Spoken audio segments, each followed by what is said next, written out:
ദൈവനാമത്തിന് മഹത്വം ഉണ്ടാകട്ടെ. നമുക്ക് നല്ല മഴയൊക്കെ തന്ന് വളരെ ചൂടൊക്കെ കുറച്ച് നല്ലൊരു കാലാവസ്ഥയിലാക്കി ദൈവം തന്നു. അതിനായിട്ട് ദൈവത്തിന് നന്ദി പറയാം. ഇന്നത്തെ ഇനിയുള്ള 1 മണിക്കൂർ സമയം നമുക്ക് ചിന്തിക്കുവാനായിട്ട് തന്നിരിക്കുന്ന വിഷയം അന്യോന്യം പ്രോത്സാഹിപ്പിക്കുക എന്നുള്ളതാണ്. നമുക്ക് അന്യോന്യം പ്രോത്സാഹിപ്പിക്കാനായിട്ട് ഇഷ്ടമുള്ള ആളുകളാണ്. എന്നാൽ പ്രോത്സാഹനം കേൾക്കുവാനായിട്ട് ഇഷ്ടമുള്ള ആളുകളാണോ എന്ന് നമ്മളൊന്ന് ചിന്തിക്കുന്നത് നല്ലതാണ്. നമുക്കറിയാം, പ്രോത്സാഹനം ആവശ്യമില്ലാത്ത ആരും വിശ്വാസഗോളത്തിലുമില്ല, അവിശ്വാസികളുടെ ഇടയിലുമില്ല. നമുക്ക് വിശ്വാസഗോളത്തിലുള്ള കാര്യങ്ങൾ ചിന്തിക്കാം. നമുക്കറിയാം, നമ്മുടെ ജീവിതത്തിൽ പല പരാജയങ്ങൾ വരാം, വീഴ്ചകൾ വരാം, സങ്കടങ്ങൾ വരാം, പ്രതിസന്ധികൾ വരാം. അങ്ങനെ പല പ്രയാസങ്ങളിലൂടെ കടന്നു പോകുന്ന ഈ സമയത്ത് അതൊക്കെ വരുന്നത് നമ്മുടെ ഈ ലോക ജീവിതത്തിലാണ്. ഈ ലോക ജീവിതത്തിൽ ഇങ്ങനെയുള്ള സാഹചര്യങ്ങളിലൂടെയൊക്കെ നമ്മൾ കടന്നു പോകുമ്പോൾ നമുക്ക് മുന്നോട്ട് പോകുവാനും നമ്മളെ പിടിച്ചു നിർത്തുവാനും അല്ലെങ്കിൽ അതിൽ തളർന്നു പോകാതെ ഇരിക്കുവാനും ഒക്കെ ആയിട്ട് നമുക്ക് പലപ്പോഴും പ്രോത്സാഹനം അത്യന്താപേക്ഷിതമാണ്. നമുക്കറിയാം, നമ്മുടെ ദൈവം ബൈബിളിലുടനീളം ഭയപ്പെടേണ്ട എന്ന വാക്ക് പല പ്രാവശ്യം, ഞാൻ കൃത്യമായിട്ട് എണ്ണിയില്ല എങ്കിലും 200-ലധികം പ്രാവശ്യം പറഞ്ഞിട്ടുണ്ടെന്നാണ് ഞാൻ മനസ്സിലാക്കിയത്. അതിൽ കൂടുതൽ കാണാൻ ചിലപ്പോൾ കുറവായിരിക്കും. എങ്കിലും അത് പറഞ്ഞിരിക്കുന്നതിൻ്റെ ഉദ്ദേശം എന്ന് പറയുന്നത്, ഈ ലോകത്തിൽ നമുക്ക് പ്രതിസന്ധികളുണ്ട്, പരാജയങ്ങളുണ്ട്, ബുദ്ധിമുട്ടുകളുണ്ട് എന്നൊക്കെ ഉള്ളത് കൊണ്ട് തന്നെയാണ് അങ്ങനെ ഒരു വാക്ക് ദൈവം നമ്മളോട് പറഞ്ഞിരിക്കുന്നത് എന്നതിന് സംശയമില്ല. ഇങ്ങനെ ബൈബിളിൽ ഭയപ്പെടേണ്ട എന്ന് പറഞ്ഞിരിക്കുമ്പോൾ തന്നെ നമ്മൾ ചിന്തിക്കേണ്ട ഒരു കാര്യമുണ്ട്. ഇങ്ങനെയുള്ള സാഹചര്യങ്ങളിൽ പ്രോത്സാഹനമുണ്ടെങ്കിൽ, അല്ലെങ്കിൽ ആ ഭയപ്പാട് വരുന്ന ഒരു സാഹചര്യത്തിലൂടെ മനുഷ്യർ കടന്നു പോകുമ്പോൾ പ്രോത്സാഹനമുണ്ടെങ്കിലേ നമുക്കതിനെ അതിജീവിച്ച് മുന്നോട്ട് പോകുവാനായിട്ട് സാധിക്കുകയുള്ളൂ എന്നതിന് സംശയമില്ലാത്ത കാര്യമാണ്. പുതിയ നിയമത്തിലേക്ക് നോക്കിയാൽ നമുക്ക് കാണുവാനായിട്ട് സാധിക്കും, ഈ പ്രോത്സാഹനം എന്ന വാക്കിന് പ്രബോധനം എന്ന വാക്കാണ് ഉപയോഗിച്ചിരിക്കുന്നതെന്ന് കാണുവാനായിട്ട് സാധിക്കും. പ്രബോധനം എന്ന ഒരു കൃപാവരം തന്നെ നമുക്ക് പരിശുദ്ധാത്മാവ് സഭയ്ക്ക് നൽകിയിരിക്കുന്നതായിട്ട് നമുക്ക് റോമാലേഖനം 12-ാം അധ്യായം 8-ാം വാക്യത്തിലേക്ക് വരുമ്പോൾ നമുക്ക് വായിക്കുവാനായിട്ട് സാധിക്കും. അവിടെ വായിക്കുന്നത് എങ്ങനെയാണ്? പ്രബോധിപ്പിക്കുന്നവനെങ്കിൽ പ്രബോധനത്തിൽ എന്ന് വായിക്കുവാനായിട്ട് സാധിക്കും. പ്രോത്സാഹനം ലഭിക്കാതെ പോയാലുള്ള അപകടങ്ങൾ എന്ന് നമ്മൾ ചിന്തിച്ചാൽ, നമ്മുടെ ചില കഴിവുകൾ നഷ്ടപ്പെട്ടു പോകും, നമ്മൾ ചില പ്രതിസന്ധികളിൽ തളർന്നു പോകാനുള്ള സാധ്യതകളുണ്ട്, നമ്മളുടെ കാഴ്ചപ്പാടുകൾ ഒരുപക്ഷെ മങ്ങിപ്പോയേക്കാം, അതുപോലെ ചില സ്വപ്നങ്ങളൊക്കെ നമ്മൾ കണ്ടത് അതൊക്കെ നിരാശയിലേക്ക് പോകാനുള്ള സാധ്യതകളുണ്ട്.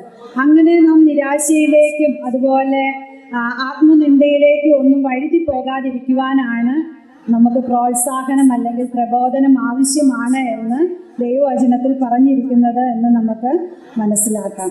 അതുകൊണ്ട് നമുക്ക് അന്യോന്യം പ്രോത്സാഹിപ്പിക്കേണ്ടത് വളരെ അത്യാവശ്യം. അന്യോന്യം എന്ന് പറഞ്ഞാൽ എന്താണ്? മുതിർന്ന ആളുകൾ മാത്രമോ അല്ലെങ്കിൽ സഭയുടെ നേതൃത്വമോ എന്നുള്ള അർത്ഥത്തിലല്ല. അന്യോന്യം എന്ന് നമുക്കറിയാം, അന്യോന്യം നിങ്ങൾ സ്നേഹിക്കണം, അന്യോന്യം ക്ഷമിക്കണം എന്നൊക്കെ ബൈബിളിൽ പറയുന്നുണ്ട്. അത് മുതിർന്ന ആളുകളോടല്ലല്ലോ, അല്ലേ?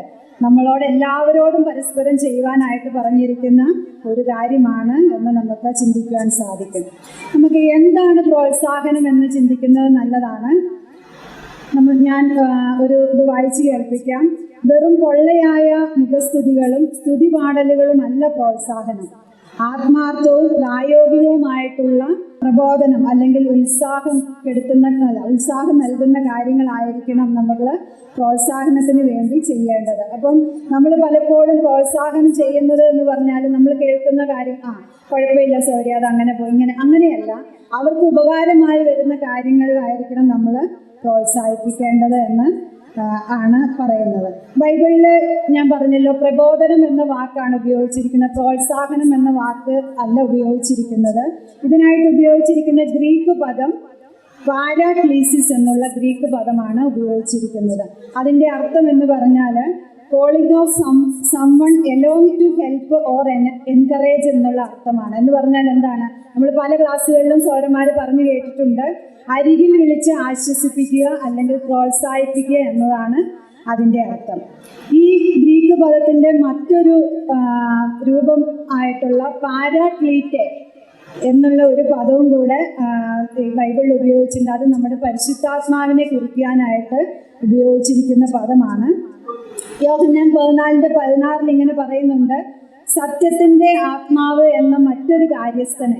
ബാക്കി ഞാൻ വായിക്കുന്നില്ല. അപ്പം ആ കാര്യസ്ഥൻ എന്നുള്ള വാക്കിന് ഉപയോഗിച്ചിരിക്കുന്ന പദമാണ് പാരാക്ലീറ്റെ എന്നുള്ള ഗ്രീക്ക് പദം. ഇതെല്ലാം ഉപയോഗിച്ചിട്ട് ഈ പ്രബോധനം എന്നുള്ള ഈ ക്ലീസിസ് എന്നുള്ള വാക്കും ഇതുമെല്ലാം ഒരു സെയിം മീനിങ്ങിൽ വരുന്ന പദങ്ങളാണ് എന്നാണ് അതിൻ്റെ അർത്ഥം. ഇപ്പം പരിശുദ്ധാത്മാവിന് ഉപയോഗിച്ചിരിക്കുന്ന ഇവിടെ കാര്യസ്ഥൻ എന്ന് പറയും, ചില സ്ഥലങ്ങളിൽ സഹായകൻ എന്ന് പറയുന്നുണ്ട്, ആശ്വാസപ്രദൻ എന്ന് പറയുന്നുണ്ട്.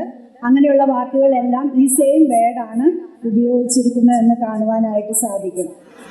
അതുകൊണ്ട് ശരിയായ പ്രോത്സാഹിപ്പിക്കൽ അല്ലെങ്കിൽ പ്രോത്സാഹനം എന്നത് പരിശുദ്ധാത്മാവ് നമ്മുടെ ഉള്ളിൽ ചെയ്യുന്ന അതേ ശുശ്രൂഷയോട് സാദൃശ്യമുള്ള ഒരു കാര്യമായിട്ടാണ് വചനത്തിൽ പറയുന്നത്.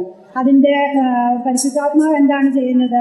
അന്യോന്യം നമ്മളെ പണിതുയർത്തും, അല്ലെങ്കിൽ നമുക്ക് ആത്മീയ വർധന വരുത്തി തരും, നമ്മളെ സഹായിക്കും. ഇങ്ങനെയുള്ള കാര്യങ്ങളൊക്കെയാണ് പരിശുദ്ധാത്മാവ് നമ്മുടെ ഉള്ളിലിരുന്നത്. അതേ കാര്യം തന്നെയാണ് നമ്മളും പരസ്പരം ചെയ്യേണ്ടത് എന്നാണ് വചനത്തിൽ പറയുന്നത്.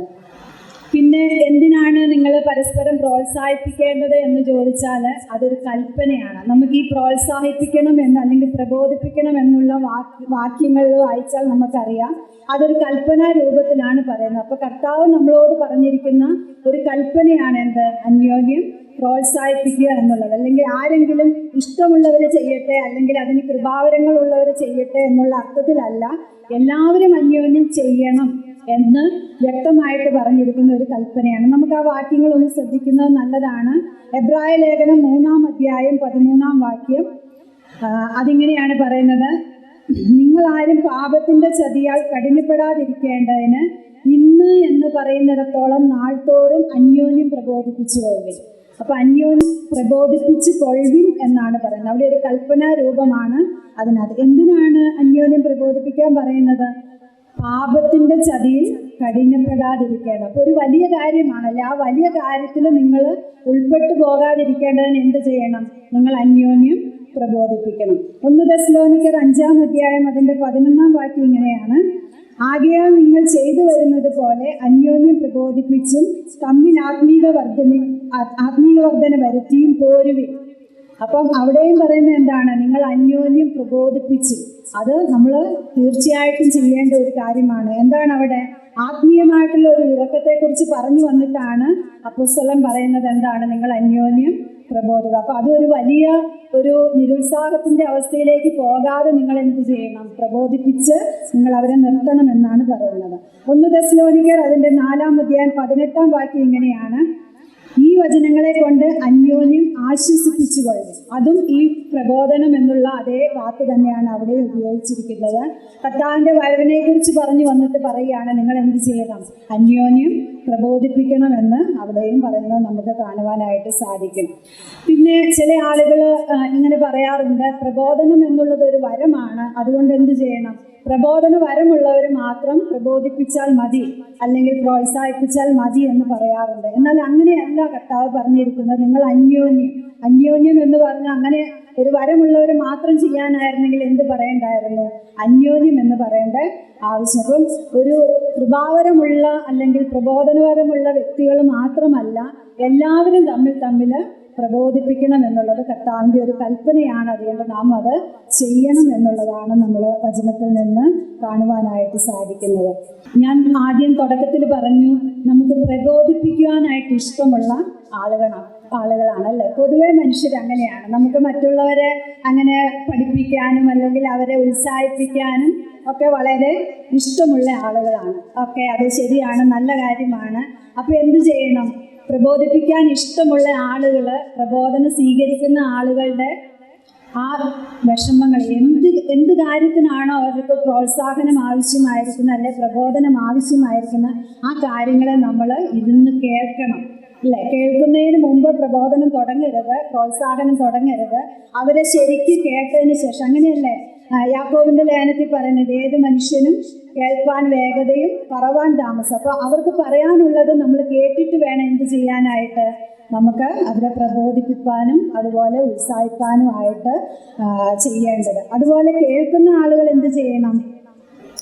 കേൾക്കുന്ന കാര്യങ്ങളെക്കുറിച്ച് നമുക്ക് ചിന്തിക്കാം. നമ്മളോട് ഒരാൾ കാര്യങ്ങൾ പറഞ്ഞു അല്ലേ, കുറേ കാര്യങ്ങൾ നമ്മളോട് പറഞ്ഞു. അതിനെല്ലാത്തിനും ചിലപ്പോൾ പ്രബോധനം അല്ലെങ്കിൽ പ്രോത്സാഹനം ആവശ്യമുള്ളതായിരിക്കില്ല. അത് ഈ പ്രബോധിപ്പിക്കാനിരിക്കുന്ന ആൾ എന്ത് ചെയ്യണം? അതിനെ വിവേചിക്കണം. വിവേചിച്ചിട്ട് എന്ത് ചെയ്യണം? ആവശ്യമുള്ള അവരുടെ നന്മയ്ക്ക് ഉതകുന്ന കാര്യത്തിന് മാത്രം പ്രോത്സാഹനം കൊടുത്താൽ മതി. എല്ലാ കാര്യത്തിനും പ്രോത്സാഹനം കൊടുത്താൽ അത് അപകടത്തിലേക്ക് ചെന്ന് ചാടുവാനുള്ള സാധ്യതകളുണ്ട്. അതുകൊണ്ട് നമ്മൾ വിവേചിക്കണം. നമ്മൾ ഈ വിഷയത്തിൽ ഈ വ്യക്തിക്ക് പ്രോത്സാഹനം അല്ലെങ്കിൽ പ്രബോധനം ആവശ്യമുണ്ടോ എന്ന് ചിന്തിച്ച് ആലോചിച്ചതിന് ശേഷം മാത്രമേ പ്രോത്സാഹിപ്പിക്കാവുള്ളൂ. അല്ലാതെ എല്ലാ കാര്യവും പ്രോത്സാഹിപ്പിക്കരുത്. പിന്നെ പ്രോത്സാഹനം സ്വീകരിക്കുന്ന ആളുകൾക്ക് ഉത്തരവാദിത്വമുണ്ട്. എന്താണ്? പ്രോത്സാഹനം കേൾക്കുമ്പോൾ നമ്മളൊരു സങ്കടത്തിലിരിക്കുമ്പോൾ ഒരാൾ വന്ന് നമ്മളെ ഒന്ന് ഉത്സാഹിപ്പിച്ചാൽ നമുക്ക് ഭയങ്കര സന്തോഷമാണ്. പക്ഷേ അത് കേട്ട് ആശ്വസിക്കുക മാത്രമല്ല, അവരാ പറഞ്ഞു തരുമ്പോൾ കുറച്ച് കാര്യങ്ങളും കൂടെ നമ്മളോട് പറഞ്ഞു തരും അല്ലേ. നിങ്ങൾ ഇങ്ങനെയൊക്കെ ചെയ്യണം, ഇങ്ങനെയൊക്കെ നടക്കണം, അല്ലെങ്കിൽ ഇന്ന കാര്യങ്ങൾ ട്രൈ ചെയ്ത് നോക്കുക എന്ന് പറയണം. അപ്പം പ്രോത്സാഹനം കേൾക്കുന്ന ആളുകളുടെ ഉത്തരവാദിത്വം എന്ന് പറഞ്ഞാൽ അവർ ആ കേൾക്കുന്ന കാര്യങ്ങൾ ജീവിതത്തിൽ അപ്ലൈ ചെയ്യുന്നു, എന്നാലേ അത് നിലനിൽക്കുകയുള്ളൂ. ഇല്ലെങ്കിൽ നമ്മൾ ഈ അവിശ്വാസികളായിട്ടുള്ള ആളുകൾ 2 മണിക്കൂർ നേരത്തേക്ക് സന്തോഷം കിട്ടാനായിട്ട് സിനിമ കാണാൻ പോവുകയും അതുപോലെ മദ്യം കഴിക്കുകയൊക്കെ ചെയ്യുന്ന ആളുകൾ എന്താ പറയുന്നത്? ഞങ്ങൾക്ക് കുറച്ച് നേരത്തേന് ഒരു സമാധാനം കിട്ടാനാ പോയത്, അത് ആ 2 മണിക്കൂർ കഴിയുമ്പോൾ തീരുമല്ലേ എന്ന് പറയുന്നത് പോലെ ആയിപ്പോകും. അപ്പം നമ്മൾ പ്രോത്സാഹിപ്പിക്കുമ്പോൾ കിട്ടുന്ന ആ നിമിഷ നേരത്തേക്കുള്ള ഒരു ഉത്സാഹവും സന്തോഷവും അല്ല നമുക്ക് വേണ്ട. അത് നിലനിൽക്കണമെങ്കിൽ എന്ത് ചെയ്യണം? നമ്മൾ കേൾക്കുന്ന കാര്യങ്ങൾ അല്ലെങ്കിൽ ആ പ്രോത്സാഹനം അല്ലെങ്കിൽ പ്രബോധനം റിസീവ് ചെയ്യുന്ന ആളുകൾ അതിനെ ഉൾക്കൊള്ളാനും അത് ജീവിതത്തിൽ അത് അപ്ലൈ ചെയ്യാനുമായിട്ട് ശ്രദ്ധിച്ചാലേ അത് നിലനിൽക്കുകയുള്ളൂ എന്നുള്ള കാര്യം നമ്മൾ വചനത്തിൽ വായിക്കുന്നുണ്ട്. യാക്കോബിന്റെ ലേഖനത്തിൽ വായിക്കുന്നുണ്ട് ഇങ്ങനെ, നിങ്ങൾ വചനം കേൾക്കുക മാത്രമല്ല അതിനെ ചെയ്യുന്നവരാകണം എന്ന് പറയുന്നുണ്ടല്ലേ. എന്ന് പറഞ്ഞതുപോലെ തന്നെയാണ് നമ്മൾ കേൾക്കുന്ന പ്രബോധനങ്ങൾ നമ്മൾ കേൾക്കുക മാത്രമല്ല അത് നമ്മുടെ ജീവിതത്തിൽ അപ്ലൈ ചെയ്യുന്നവരായാലേ നമുക്ക് അതിന് റിസൾട്ട് ഉണ്ടാവുകയുള്ളൂ, അല്ലെങ്കിൽ അത് നിലനിൽക്കുകയുള്ളൂ, അല്ലെങ്കിൽ വീണ്ടും നമ്മൾ നിരുത്സാഹത്തിലേക്ക് പോകും എന്നുള്ളതിന് സംശയമില്ല. നമുക്ക് പ്രോത്സാഹിപ്പിക്കേണ്ട ചില മേഖലകളെക്കുറിച്ചും അതിൻ്റെ വിധങ്ങളെക്കുറിച്ചും ചില ഉദാഹരണങ്ങളും ഒക്കെ ആയിട്ട് നമുക്ക് ചിന്തിക്കാം. നിങ്ങൾക്ക് എല്ലാവർക്കും പരിചയമുള്ള കാര്യങ്ങളാണ്. ഇതിൻ്റെ പ്രാക്ടിക്കൽ സൈഡ് എന്ന് പറഞ്ഞാൽ ഒത്തിരി വളരെ സീരിയസ് ആയിട്ടുള്ള കാര്യങ്ങളൊന്നുമല്ല. നമ്മൾ എപ്പോഴും ചെയ്യുന്ന ചില കാര്യങ്ങൾ ആണ്. നമുക്ക് അത് ചിന്തിച്ചു നോക്കാം. നമുക്കറിയാം, നമുക്ക് വ്യക്തിപരമായിട്ടുള്ള ആത്മീയ വളർച്ചയിൽ പ്രോത്സാഹനം ആവശ്യമാണ്. നമ്മൾ വചനം പഠിക്കുന്നവരാണ്, കർത്താവിൻ്റെ സഭയുടെ അംഗങ്ങളാണ്. അപ്പോൾ നമുക്ക് മെയിനായിട്ട് വേണ്ടത് നമ്മുടെ ആത്മീയ വളർച്ചയാണ്. അതിൽ നമുക്ക് പ്രോത്സാഹനം ആവശ്യമാണ്. എന്തെല്ലാം പ്രോത്സാഹനങ്ങളാണ് നമുക്ക് ആവശ്യമെന്ന് ചിന്തിക്കാം. വചന വായനയിൽ ഒരു പ്രോത്സാഹനം ആവശ്യമാണ് അല്ലേ. വചനം വായിക്കാൻ മടിയുള്ള ആളുകൾ കാണും, അല്ലെങ്കിൽ ഇത് വായിച്ചിട്ട് എന്ത് പ്രയോജനം എന്ന് ചിന്തിക്കുന്ന ആളുകൾ കാണും, അല്ലെങ്കിൽ ഇത് ഞാൻ എല്ലാ വർഷവും ഒരു പ്രാവശ്യം വായിക്കുന്നതാണ് എന്നൊക്കെ ചിന്തിക്കുന്ന ആളുകളാണ്. പക്ഷേ എന്നാലും നമ്മൾ അവരെ പ്രോത്സാഹിപ്പിക്കേണ്ടത് അത്യാവശ്യമാണ്. എങ്ങനെയാണ് വചനം വായിക്കുവാനായിട്ട് പ്രോത്സാഹിപ്പിക്കുവാനായിട്ട് സാധിക്കുന്നത്? അപ്പോൾ നിങ്ങളോട് ഓരോരുത്തരോടും ചോദിച്ചാൽ നിങ്ങൾ പറയും. നമുക്ക് സമയമില്ലാത്തതുകൊണ്ട് ഞാൻ തന്നെ പറയാം. ഒന്നാമത് ഒരു കാര്യം നമുക്ക് ചെയ്യാവുന്നതാണ്, ഒരു വർഷം കൊണ്ട് ബൈബിൾ വായിച്ച് തീർക്കുവാനായിട്ടുള്ള ഒരു കാര്യം നമ്മൾ സഭയിലൊക്കെ ചെയ്യാറുണ്ട് അല്ലേ. എല്ലായിടത്തും ഉണ്ടോയെന്ന് എനിക്കറിയില്ലെങ്കിലും നമ്മളൊരു ചാർട്ട് നൽകിയിട്ട് പറയും, ഇത് ഒരു വർഷം കൊണ്ട് ഇങ്ങനെ ഒരു ദിവസം ഇത്ര ചാപ്റ്റർ വെച്ച് വായിച്ചാൽ നമുക്ക് ഒരു വർഷം കൊണ്ട് തീർക്കാമെന്ന്. അതൊരു പ്രോത്സാഹനമല്ലേ. അപ്പം നമ്മൾ ഒരു ദിവസം വായിക്കും, 2 ദിവസം വായിക്കും. അപ്പോൾ അത് ചെക്ക് ചെയ്യാൻ ഒരാളെയും കൂടെ നിർത്തിയാൽ നമുക്കത് വായിക്കാം. അപ്പോൾ അങ്ങനെ വായിക്കാനായിട്ട് ഉത്സാഹം വരും. പിന്നെ എന്താണ്, ക്വൈറ്റ് ടൈം എടുക്കുവാനായിട്ട് നമുക്ക് പരിശീലിപ്പിക്കാം, പ്രോത്സാഹിപ്പിക്കാം. അപ്പോൾ ആളുകളോട് നമുക്ക് ചോദിക്കണം, ക്വൈറ്റ് ടൈം എടുത്തോ, ഇന്നെന്താണ് കിട്ടിയത്, ഇന്നെന്താണ് നിങ്ങളോട് ദൈവം സംസാരിച്ചതെന്നൊക്കെ ചോദിക്കുമ്പോൾ വചനം വായിക്കുവാനായിട്ട് ഉത്സാഹം ഉണ്ടാകും. പിന്നെ അതുപോലെ ഇത് വായിക്കുമ്പോൾ എന്തൊക്കെ അനുഗ്രഹങ്ങൾ, അല്ലെങ്കിൽ വായിച്ചപ്പോൾ നിങ്ങൾക്ക് എന്തൊക്കെ അനുഗ്രഹങ്ങൾ കിട്ടി, എന്തൊക്കെയാണ് നിങ്ങൾക്ക് മനസ്സിലായത്, നിങ്ങൾക്ക് ആശ്വാസം കിട്ടിയോ, സന്തോഷം കിട്ടിയോ, സമാധാനം കിട്ടിയോ എന്നൊക്കെ ചോദിക്കുമ്പോൾ അവർക്കത് നമ്മളോടത് പറയുമ്പോൾ വീണ്ടും വീണ്ടും വായിക്കാനുള്ള ഉത്സാഹം വരും.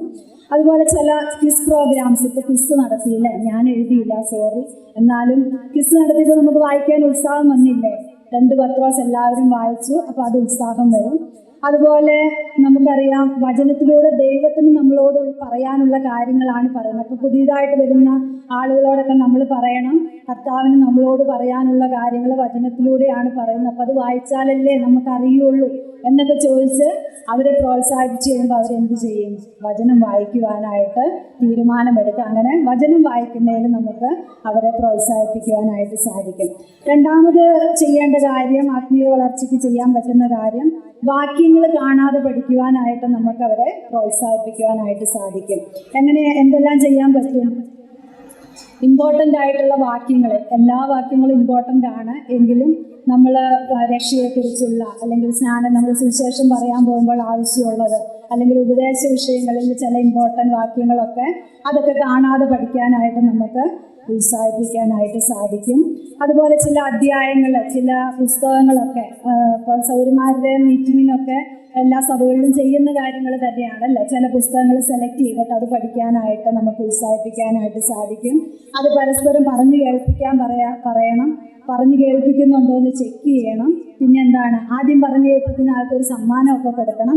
അപ്പോൾ എന്ത് ചെയ്യും, അവർക്ക് വചനം പഠിക്കാനായിട്ട് കൂടുതൽ ഉത്സാഹം. എല്ലാവരും ചെയ്യുന്ന കാര്യങ്ങളാണ്, എങ്കിലും വീണ്ടും ചെയ്യാനായിട്ട് ഉത്സാഹിക്കുന്നതിലൂടെ എന്ത് ചെയ്യാനായിട്ട് സാധിക്കും, നമുക്ക് വാക്യങ്ങൾ മനഃപ്പാഠം പഠിക്കാനായിട്ട്, അല്ലെങ്കിൽ എല്ലാവർക്കും അത് ഓർമ്മയിൽ നിന്നില്ലെങ്കിൽ പോലും നമ്മൾ പല ക്ലാസ്സുകൾ കേൾക്കുമ്പോൾ ഈ വാക്യം ഞാൻ കേട്ടിട്ടുണ്ടല്ലോ, എവിടെയോ ഞാൻ വായിച്ചിട്ടുണ്ടല്ലോ എന്നെങ്കിലും ഓർക്കാനായിട്ടുള്ള ഒരു അവസരം അതുമൂലം ഉണ്ടാകും. മൂന്നാമതായിട്ട് പ്രാർത്ഥിക്കുവാനായിട്ട് നമുക്ക് പ്രോത്സാഹനം കൊടുക്കുവാനായിട്ട് സാധിക്കും. എങ്ങനെയാണ് പ്രാർത്ഥിക്കുവാനായിട്ട്? സൗര്യമാർ തമ്മിൽ അല്ലേ ഒരുമിച്ചിരുന്ന് പ്രാർത്ഥിക്കാം. ചില വിഷയങ്ങൾ പറഞ്ഞു കഴിയുമ്പം ആ പ്രത്യേക വിഷയങ്ങളുള്ള സൗര്യമാരുമായിട്ട് ഒന്നിച്ചിരുന്ന് പ്രാർത്ഥിക്കാം. വിവിധ സഭകളിലെ സൗര്യമാർ ഒന്നിച്ചിരുന്ന് പ്രാർത്ഥിക്കാനായിട്ട് ഉത്സാഹിപ്പിക്കാം. അതുപോലെ ചെയിൻ പ്രെയർ, 2x2 പ്രെയർ, അങ്ങനെ പല രീതിയിലുള്ള പ്രാർത്ഥനകൾ നമ്മുടെ സഭകളിൽ നടത്തുന്നുണ്ട്. അതൊക്കെ ചെയ്യുവാനായിട്ട് നമ്മൾ പറഞ്ഞു കഴിയുമ്പോൾ എന്ത് ചെയ്യാനായിട്ട് സാധിക്കും, പ്രാർത്ഥനയിൽ ഉത്സാഹം വരുവാനായിട്ട് ഇടയാകും. അതുപോലെ ചില ശുശ്രൂഷകളിൽ പങ്കെടുക്കുന്നതിൽ, നമ്മൾ സഭയിലുള്ള പല ശുശ്രൂഷകളിൽ പങ്കെടുക്കുന്നതിൽ നമ്മൾ പ്രോത്സാഹിപ്പിക്കണം. എങ്ങനെയാണ് നമ്മൾ ശുശ്രൂഷകൾ, നമ്മൾ പറയും അല്ലേ, ശുശ്രൂഷകളിലെല്ലാം പങ്കെടുക്കണം, നമ്മുടെ ആത്മീയ വളർച്ചയ്ക്ക് അത് അത്യാവശ്യമാണ്, സമയം മാറ്റിവെച്ച് വരണം, ഒരുക്കത്തോടെ വരണം എന്നൊക്കെ നമ്മൾ സഹോദരിമാരെ ഉത്സാഹിപ്പിക്കാറുണ്ട്. അതിന് അവർക്ക് അങ്ങനെ വരാനായിട്ടുള്ള സാഹചര്യം ഇല്ല എങ്കിൽ എന്ത് ചെയ്യണം, അങ്ങനെയുള്ള സാഹചര്യങ്ങൾ നമ്മൾ പറഞ്ഞു കൊടുക്കണം. സൗരി ഇന്നതുപോലെ ചെയ്തു കഴിഞ്ഞാൽ നമുക്കതിന് പോകുവാനായിട്ട് സാധിക്കും.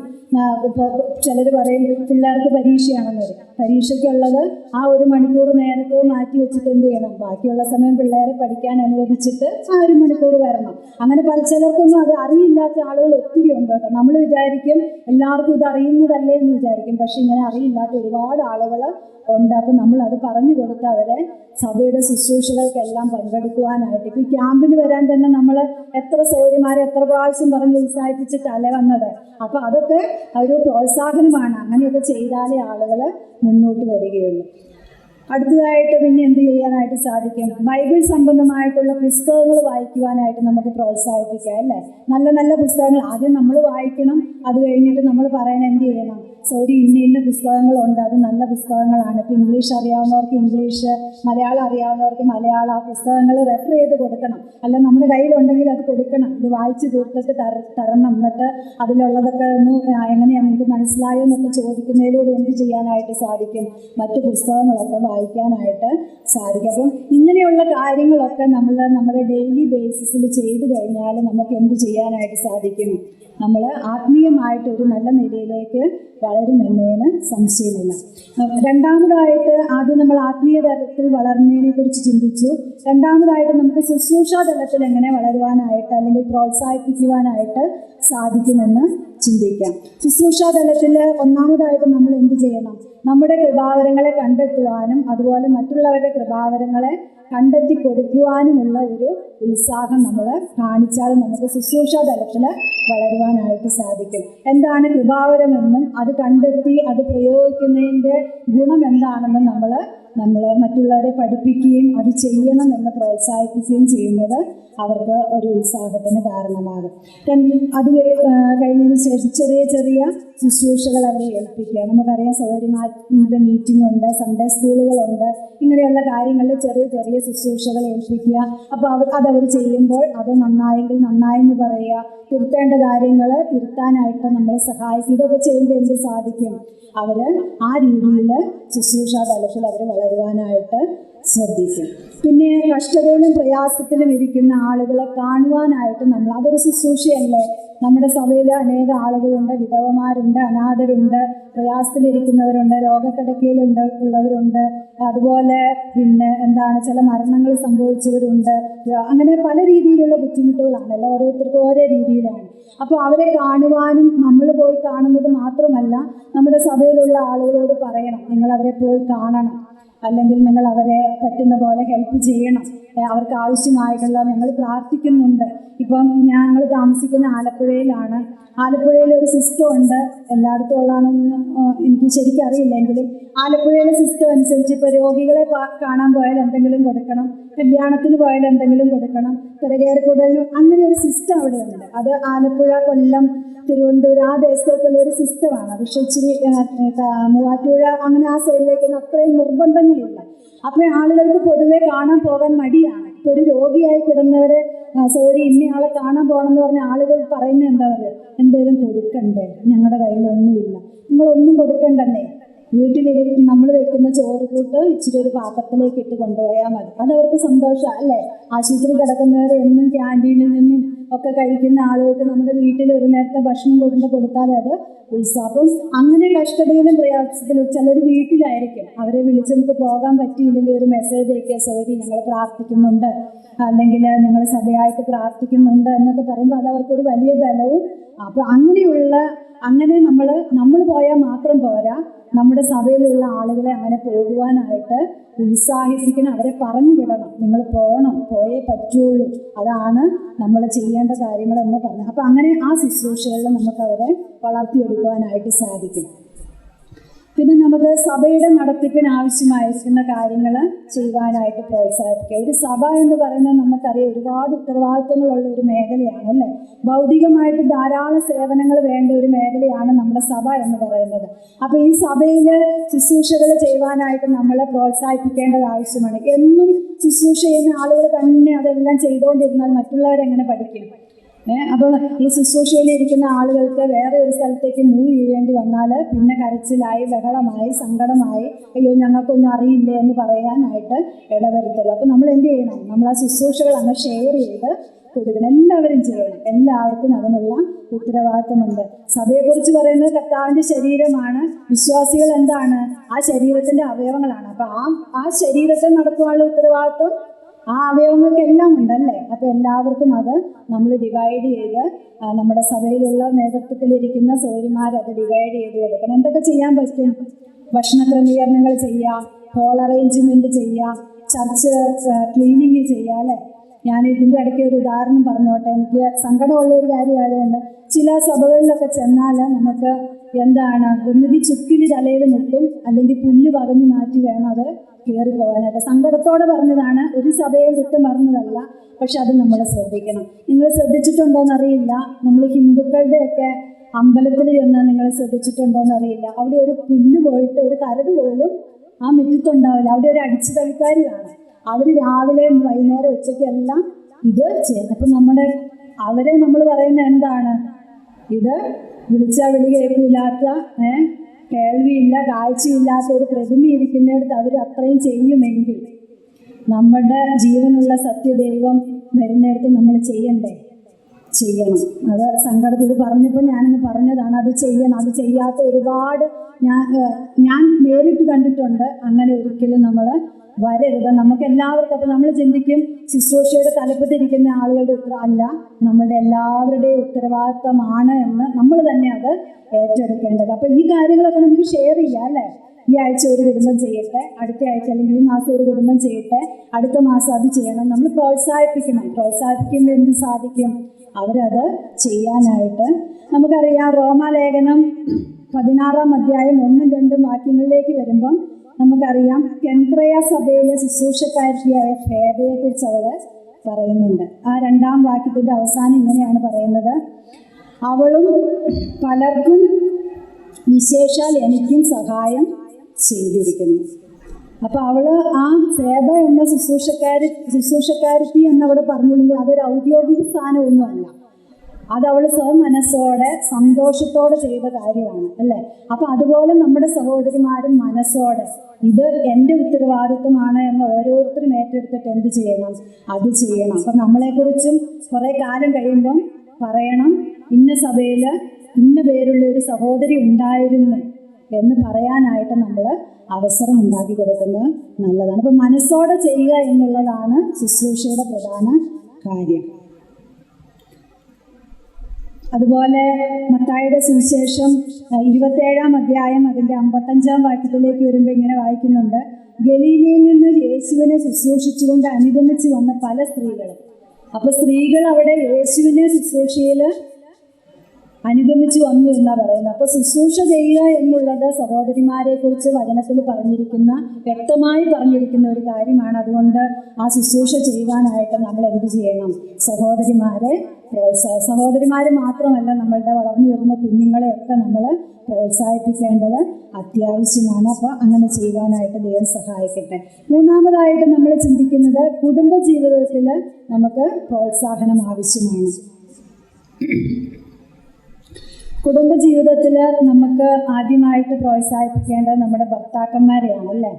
ഭർത്താക്കന്മാരെ പ്രോത്സാഹിപ്പിക്കാൻ നമുക്ക് ഭയങ്കര ഇഷ്ടമാണ്, പക്ഷെ നടക്കില്ല, അല്ലേ? അവിടെ ഒരു പരിപാടിയും നടക്കില്ല. കാരണം എന്താണ്? അവരെ പ്രോത്സാഹിപ്പിക്കേണ്ട രീതിയിൽ പ്രോത്സാഹിപ്പിച്ചില്ലെങ്കിൽ ഒരു പരിപാടിയും നടക്കില്ല. അതിന് ദൈവം നമുക്ക് അനുവാദവും തന്നിട്ടില്ല. ഉപദേശിച്ച് നന്നാക്കാനുള്ള പെർമിഷൻ നമുക്ക് ദൈവം തന്നിട്ടില്ല. പക്ഷെ എന്ത് ചെയ്യാനായിട്ട് സാധിക്കും? അവരെ എങ്ങനെ പ്രോത്സാഹിപ്പിക്കാം? നല്ല വാക്കുകൾ പറഞ്ഞ് കൂടെ നിൽക്കാം. അവരൊരു സങ്കടത്തിലാണെങ്കിൽ നമുക്ക് അവരെ ആശ്വസിപ്പിക്കാം. അവർക്ക് ആവശ്യമായിരിക്കുന്ന സഹായങ്ങൾ ചെയ്തു കൊടുക്കാം. അവരുടെ കഴിവുകൾ, ആത്മീയവും ഭൗതികവുമായിട്ടുള്ള കഴിവുകൾ കണ്ടെത്തുവാനായിട്ട് നമുക്ക് സഹായിക്കാം. അങ്ങനെയൊക്കെ നമുക്ക് ഭർത്താക്കന്മാരെ സഹായിക്കാം. അവരെ പഠിപ്പിക്കാൻ പോയേക്കരുത്. പഠിപ്പിക്കാൻ പോയവരോട്ട് പഠിക്കുകയോ ഇല്ല. നമ്മുടെ ജീവിതം താറുമാറായി പോകും. അതിനുള്ള അനുവാദം ദൈവം നമുക്ക് തന്നിട്ടുമില്ല എന്നുള്ളത് നമ്മൾ മനസ്സിലാക്കേണ്ടത് ആവശ്യമാണ്. ഞാൻ കഴിഞ്ഞ ക്യാമ്പിന് ഇവിടെ ക്ലാസ് എടുത്തത് കാതറീൻ ബോൺ ബോറയെ കുറിച്ചാണ്. നിങ്ങൾ ഓർക്കുന്നുണ്ടോയെന്ന് എനിക്കറിയില്ല. അത് മാർട്ടിൻ ലൂതറിൻ്റെ വൈഫായിരുന്നു. മാർട്ടിൻ ലൂതർ ഇതുപോലെ ചില സമയത്ത് ഡിപ്രഷനിലേക്ക് പോകുന്ന സമയത്ത് കാതറീൻ വന്നിട്ട് പറയും, കാതറീൻ ഒരു കറുത്ത വസ്ത്രമൊക്കെ ധരിച്ചിട്ട് ഈ മാർട്ടിൻ ലൂതറിൻ്റെ ചുറ്റും അങ്ങോട്ടും ഇങ്ങോട്ടും നടക്കും. അപ്പം ചോദിക്കും, ആരാ മരിച്ചേ? എന്തിനാ കറുത്ത വസ്ത്രം ഇട്ടേക്കുന്നതെന്ന് ചോദിക്കും. അപ്പം കാതറീൻ എന്ത് പറയും? നിങ്ങളുടെ ദൈവം മരിച്ചുപോയി എന്ന് പറയും. അപ്പം എന്ത് ചെയ്യും? മാർട്ടിൻ ലൂതർ നല്ല ഉത്സാഹത്തോടെയാണ്. അതൊരു നല്ല പ്രബോധനമല്ലേ? നാളെ നിങ്ങളങ്ങനെ നടന്നാൽ ഭർത്താക്കന്മാർ ഉണരുമോന്നൊന്നും എനിക്കറിയത്തില്ല, ഒന്ന് പരീക്ഷിച്ച് നോക്കാം. അപ്പം അത് ഞാൻ പറഞ്ഞ ഉദാഹരണം എന്ന് പറഞ്ഞാൽ നമുക്ക് ചെയ്യാൻ പറ്റുന്ന കാര്യം അവരെ ഉത്സാഹിപ്പിക്കുക, പ്രോത്സാഹിപ്പിക്കുക എന്നുള്ളതാണ്. ടീച്ചിങ് അല്ല. ബോബിസോരി പഠിപ്പിക്കാൻ പറഞ്ഞൊന്നും ആരും പറഞ്ഞേക്കരുത്. പിന്നെ തീത്തോസിൻ്റെ ലേഖനം 2-ാം അധ്യായം 4-ാം വാക്യത്തിലേക്ക് വരുമ്പോൾ ഇങ്ങനെ പറയും, നിങ്ങൾ ഭർതൃപ്രിയമാരായിരിക്കണം, അല്ലേ? എന്ന് പറഞ്ഞാൽ ഭർത്താവിനെ പഠിപ്പിക്കുക എന്നല്ല, ഭർത്താവിനെ സ്നേഹിക്കുകയും കരുതുകയും അവരെ സഹായിക്കുകയും അവരെ ഉത്സാഹിപ്പിക്കുകയും ചെയ്യുന്ന നല്ല വ്യക്തിത്വങ്ങളായിട്ട് നമ്മൾ തീരണം എന്നുള്ളതാണ് പറയുന്നത്. കുടുംബജീവിതത്തിൽ നമ്മൾ പ്രോത്സാഹിപ്പിക്കേണ്ടത് നമ്മുടെ മക്കളെയാണ്, അല്ലേ? ഇപ്പോൾ കുടുംബജീവിതത്തെക്കുറിച്ചൊക്കെ ക്ലാസ് എടുത്തപ്പോൾ അതൊക്കെ പറഞ്ഞു. നമ്മുടെ മക്കളെ നമ്മൾ പ്രോത്സാഹിപ്പിക്കണം. നമുക്കറിയാം, വളരെ വഷളായ ലോകത്തിൽ പല കാര്യങ്ങളും കേൾക്കുമ്പോൾ മക്കളെ വളർത്താനൊരു ഭയവും ഒരു ഞെട്ടലും ഒക്കെ വരുന്ന ഒരു സാഹചര്യത്തിലാണ് നമ്മൾ ജീവിക്കുന്നത്. നമ്മുടെ കുഞ്ഞുങ്ങളുടെ ഏജ് ഗ്രൂപ്പ് എന്താണോ അവരുടെ പ്രായം, അതിനനുസരിച്ച് അവരെ പ്രോത്സാഹിപ്പിച്ച് മുന്നോട്ട് നടത്തുന്നത് നല്ലതായിരിക്കും. അവരുടെ ആത്മീയ വളർച്ചയ്ക്ക് ചെറിയ പ്രായത്തിൽ വേണ്ടത് ചെറിയ പ്രായത്തിൽ കൊടുക്കുക, ചൂട് മുതിരുമ്പോൾ വേണ്ടത് അങ്ങനെ കൊടുത്ത് അവരെ വളർത്തിയെടുക്കേണ്ടത് ആവശ്യമാണ്. അതുപോലെ ചില വീട്ടുജോലികൾ ചെയ്യുവാനായിട്ട് നമ്മുടെ കുഞ്ഞുങ്ങളെ പ്രോത്സാഹിപ്പിക്കണം. എൻ്റെയൊക്കെ ചെറുപ്പത്തിൽ എൻ്റെ അമ്മച്ചി എന്നെ രാവിലെ സ്കൂളിൽ പോകണമെങ്കിൽ മിറ്റടിക്കാതെ വിടില്ലായിരുന്നു. ശനിയാഴ്ച ഒരു ദിവസം ഉണ്ടെങ്കിൽ വീട്ടിൽ അലമാരിയിലിരിക്കുന്ന പാത്രവും കൂടെ മുറ്റത്തെടുത്ത് വെച്ചിട്ട് കഴുകാൻ പറയും. അന്ന് കഴുകുന്നത് നമ്മുടെ വിമ്മും ലോഷനും ഇട്ടൊന്നുമല്ല, ചാരം ഇട്ടാ കഴുകിക്കൊണ്ടിരുന്നത്. അപ്പോൾ കയ്യേൽ കറുത്ത് വരും, അതൊക്കെ ഉണ്ടായിരുന്നു. പക്ഷെ അത് കഴുകാതെ എഴുന്നേക്കാൻ പറ്റില്ല, അന്ന് ഭക്ഷണമില്ല, അത്രയും സ്ട്രിക്റ്റ് ആയിട്ടാണ്. അപ്പം നമ്മൾ ഈ മിറ്റമൊക്കെ അടിക്കുമ്പോൾ അവിടെ കിടക്കുന്ന കോഴിയുടെ ഇതൊന്നും നമ്മൾ തൊടില്ല, അതൊക്കെ ഇങ്ങനെ സൈഡിൽ വെച്ചിട്ട് അപ്പുറം ഇപ്പുറമൊക്കെ അടിച്ചുകൊണ്ട് പോകും. അപ്പം ചാച്ചൻ വിളിച്ചിട്ട് പറയും, മോനെ ഇത് അടിച്ചിട്ട് പോയാൽ മതി എന്ന് പറയും. അപ്പം അങ്ങനെ ഒരു കാലഘട്ടമായിരുന്നു എൻ്റെയൊക്കെ ചെറുപ്പത്തിലുണ്ടായിരുന്നു. എന്നാൽ ഇപ്പോഴത്തെ പിള്ളേരെ നമ്മൾ ചിന്തിച്ചാൽ അറിയാം, പേരൻസ് അവരെ കൊണ്ടൊന്നും ചെയ്യിക്കുകയോ ഇല്ല, പിള്ളേരൊന്നും ചെയ്യില്ല. കാരണം എന്താണ് പറയുന്നത്? പിള്ളേർക്ക് പഠിക്കാനുണ്ടെന്നാണ് പറയുന്നത്. ശരിയായിരിക്കാം, നമ്മളും പഠിച്ചില്ലേ അല്ലേ? അപ്പം പഠിച്ചോട്ടെ, പഠിക്കണ്ടെന്നല്ല. അവരുടെ ഏജ് ഗ്രൂപ്പ് അനുസരിച്ച് ചെറിയ ചെറിയ ജോലികൾ നമ്മുടെ ആൺപിള്ളേരും ചെയ്യിക്കണം, പെൺപിള്ളേരും ചെയ്യിക്കണം. അപ്പോൾ ആൺപിള്ളേർ ഇവിടെ ഇരിക്കുന്നതുകൊണ്ട് എനിക്ക് ശക്തിയായിട്ട് പറയാൻ പറ്റില്ല, നമ്മൾ സൗകര്യമാരല്ലേ.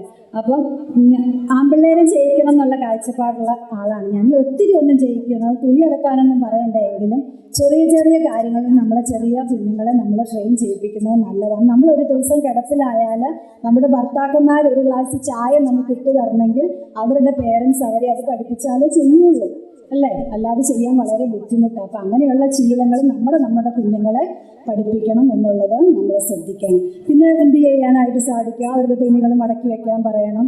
വലുതാവണമനുസരിച്ച് അവരുടെ തുണികൾ അവരോട് അലക്കാം. ആൺപിള്ളേരെ കൊണ്ട് ചെയ്യിക്കുന്നവർ ചെയ്യിച്ചോ, എങ്കിലും പെൺപിള്ളേരെ കൊണ്ട് തീർച്ചയായിട്ടും ചെയ്യിപ്പിക്കണം. അവരുടെ റൂം വൃത്തിയാക്കാൻ പറയണം, അവരുടെ കബോർഡ്സ് അടുക്കി വെക്കാൻ പറയണം. ഇതൊക്കെ നമ്മൾ മക്കളെ ഉത്സാഹിപ്പിക്കേണ്ട കാര്യങ്ങളാണ് അല്ലേ? ഞാൻ ചെയ്യുന്ന ഒരു ഉദാഹരണം പറയാം. ഞാനൊരു 6 മാസം കൂടുമ്പോൾ പിള്ളേരുടെ അലമാരി തുറന്നിട്ട് എല്ലാം വലിച്ച് താഴേക്കിടും. എന്നിട്ട് പറയും അടുക്കി വെച്ചോ. നല്ലതാണോ എന്ന് എനിക്കറിയില്ല, ഞാൻ ചെയ്യുന്നതാണ്. അപ്പം ഈ അമ്മയ്ക്ക് വേറെ പണിയൊന്നുമില്ലേ എന്ന് എന്നോട് ചോദിക്കും പിള്ളേർ. അപ്പം ഞാൻ പറയും പണിയില്ലാഞ്ഞിട്ടല്ല, അതിനകത്ത് നിങ്ങൾ 1 വർഷമായിട്ട് ഉപയോഗിക്കാത്ത സാധനങ്ങളൊന്ന് മാറ്റി വെച്ചേച്ച് ബാക്കിയുള്ള സാധനങ്ങൾ അതിനകത്ത് അടുക്കി വെച്ചേക്കാൻ പറയും. അപ്പോൾ 1 വർഷമായിട്ട് ഉപയോഗിക്കാത്ത സാധനങ്ങൾ നമുക്ക് ആരെങ്കിലും വരുമ്പോൾ കൊടുക്കാം. അത് നമ്മൾ ഉപയോഗിക്കുന്നില്ലല്ലോ 1 വർഷമായിട്ട്, അപ്പോൾ അത് നമുക്ക് വേണ്ടാത്തതുകൊണ്ടാണ് ഉപയോഗിക്കാത്തത്. അപ്പോൾ അങ്ങനെയുള്ള ചില ശീലങ്ങൾ നമ്മൾ നമ്മുടെ കുഞ്ഞുങ്ങളെ തീർച്ചയായിട്ടും പഠിപ്പിക്കണം. ഞാൻ കുഞ്ഞുങ്ങളെ പഠിപ്പിച്ച് പെർഫെക്റ്റ് ആയതുകൊണ്ടല്ല, ചില കാര്യങ്ങൾ ഞാൻ പഠിപ്പിച്ചിട്ടുണ്ട് എന്നുള്ള കാര്യം പറയുകയാണ് ചെയ്യുന്നത്. അതുപോലെ ചില ജോലികൾ ചെയ്യിക്കണം. മുറ്റത്തെ പുല്ലൊക്കെ പറിക്കാനായിട്ട് പിള്ളേരെ ഇറക്കി വിടണം. എന്നിട്ട് എന്ത് ചെയ്യണം? ഒരു ഗിഫ്റ്റൊക്കെ കൊടുക്കണം, ഒരു ചോക്ലേറ്റ് അല്ലെങ്കിൽ ഒരു നൂഡിൽസൊക്കെ മേടിച്ചുണ്ടാക്കി കൊടുക്കണം. അപ്പോൾ പിള്ളേർക്ക് സന്തോഷമാവും, ഇന്ന് പുല്ല് പറിച്ച അമ്മ ഗിഫ്റ്റ് തരാമെന്ന് പറഞ്ഞിട്ടുണ്ടെന്നൊക്കെ പറഞ്ഞ് അവരങ്ങ് ചെയ്യും. അപ്പോൾ അങ്ങനെയുള്ള രീതിയിലൊക്കെ നമ്മൾ കുഞ്ഞുങ്ങളെ പ്രോത്സാഹിപ്പിക്കണം.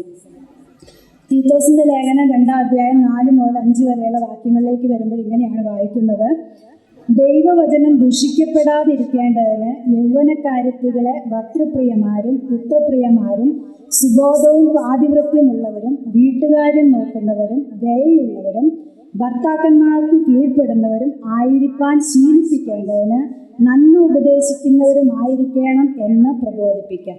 വൃദ്ധന്മാരോട് പറയുന്ന കാര്യമായതല്ലേ. പക്ഷെ ഈ പറയുന്ന ഓരോ കാര്യങ്ങളും 1 by 1 ആയിട്ട് നമ്മൾ എന്ത് ചെയ്യണം? നമ്മൾ വൃദ്ധന്മാര് ഇളയവരോട് പറഞ്ഞു കൊടുക്കണം, നമ്മുടെ കൈ കിട്ടിയ മക്കളോട് നമ്മളും പറഞ്ഞു കൊടുക്കണം എന്നുള്ളത്. അപ്പോൾ വീട്ടുകാര്യം നോക്കുക എന്നുള്ളത് നമ്മളുടെ കുഞ്ഞുങ്ങളെ നമ്മൾ ശീലിപ്പിക്കണം. അതിന് ആദ്യം ചെയ്യേണ്ട കാര്യം എന്താണ്? നമ്മൾ വീട്ടുകാര്യം നോക്കുന്നവരായിട്ട് തീരണം അല്ലേ? നമ്മൾ ചെയ്യാതെ നമ്മുടെ കുഞ്ഞുങ്ങൾ ഒന്നും ചെയ്യില്ല അല്ലേ? പ്രത്യേകിച്ച് അമ്മമാർ ചെയ്യുന്നത് കണ്ടാണ് പെൺപിള്ളേര് പഠിക്കുന്നത്. നമ്മുടെ അമ്മമാരെന്ത് ചെയ്യുന്നോ അത് കുറച്ച് കഴിഞ്ഞ് നോക്കിയാൽ നമുക്കറിയാൻ പറ്റും നമ്മുടെ മക്കൾ അത് ചെയ്യും. അപ്പോൾ അത് നമ്മൾ ശ്രദ്ധിക്കേണ്ടത് അത്യാവശ്യമാണ്. പിന്നെ പറയുന്ന കുടുംബജീവിതത്തിൽ ശ്രദ്ധിക്കേണ്ട അല്ലെങ്കിൽ ഉത്സാഹിപ്പിക്കേണ്ട കാര്യം എന്ന് പറയുന്നത്, വീട്ടുകാര്യം ക്രമത്തിലാക്കുവാനായിട്ട് നമ്മൾ മറ്റുള്ളവരെ പ്രോത്സാഹിപ്പിക്കാനായിട്ട് ശ്രമിക്കാം.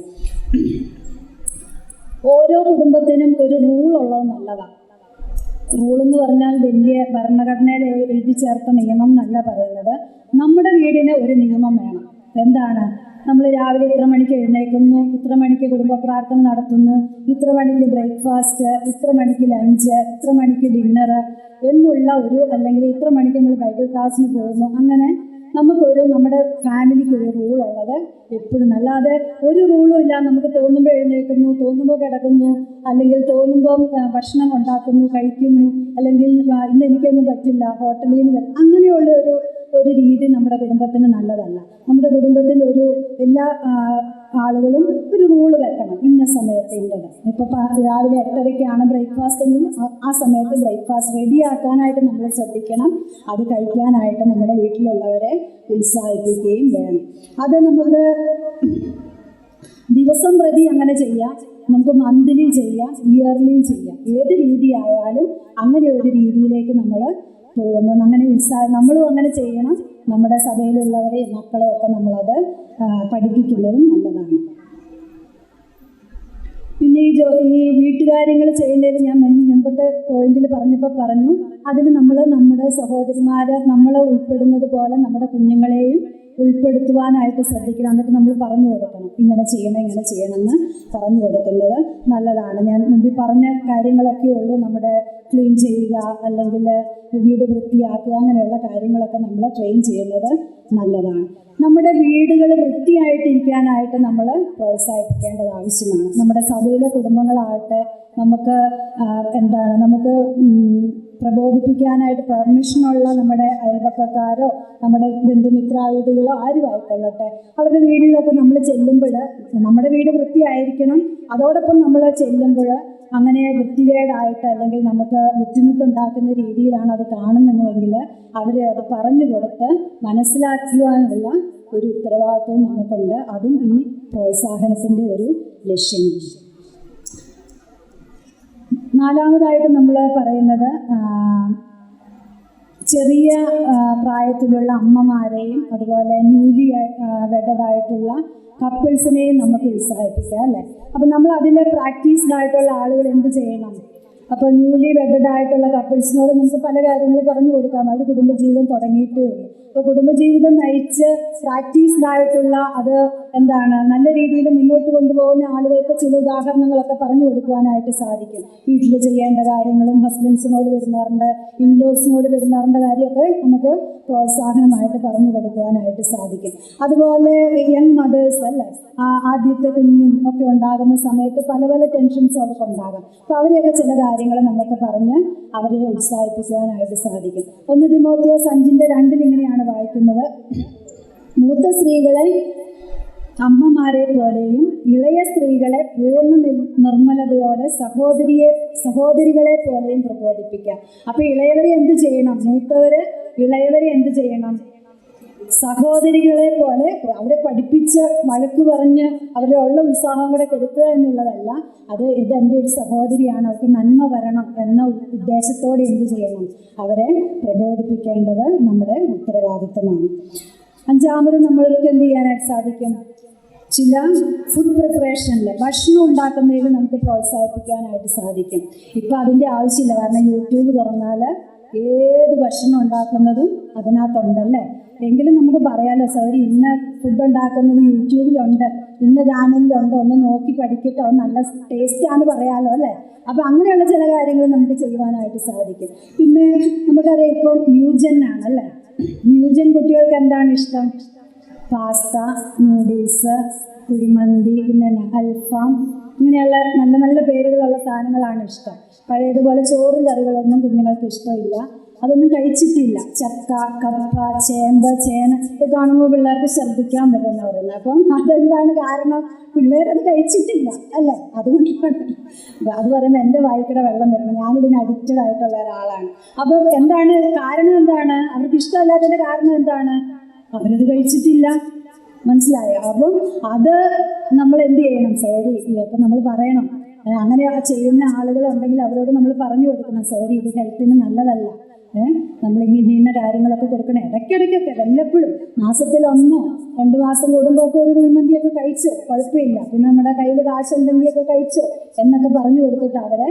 അപ്പം ഇപ്പോഴത്തെ ഈ ഹോസ്റ്റലിൽ നിന്നും അല്ലെങ്കിൽ യൂറോപ്പിലും അതുപോലെ ഗൾഫിലും ഒക്കെ ജീവിക്കുന്ന ആളുകൾ ഇങ്ങനത്തെ ഫുഡൊക്കെയാണ് കഴിക്കുന്നത്. അവരെ തെറ്റ് പറഞ്ഞിട്ട് കാര്യമില്ല, അത് അവർക്ക് ഉള്ളൂ എന്ന് വിചാരിക്കുക.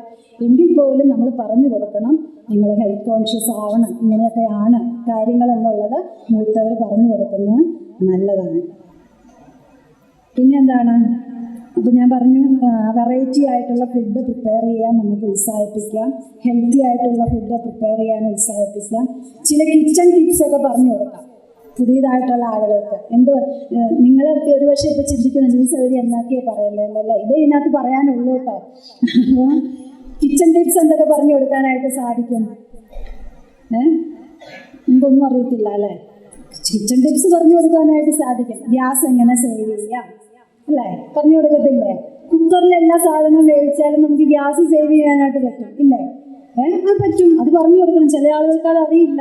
അയ്യോ കുക്കറിൽ വെച്ച് ഒത്തിരി സമയം എടുക്കൂലേ എന്നൊക്കെ ആയിരിക്കും ചിന്തിക്കുന്നത്. പക്ഷെ അത് വിസിലടിക്കുന്നതിന് മുമ്പ് ഓഫ് ചെയ്ത് അവിടെ വെച്ചാൽ അത് ഇരുന്ന് വെന്തോളും.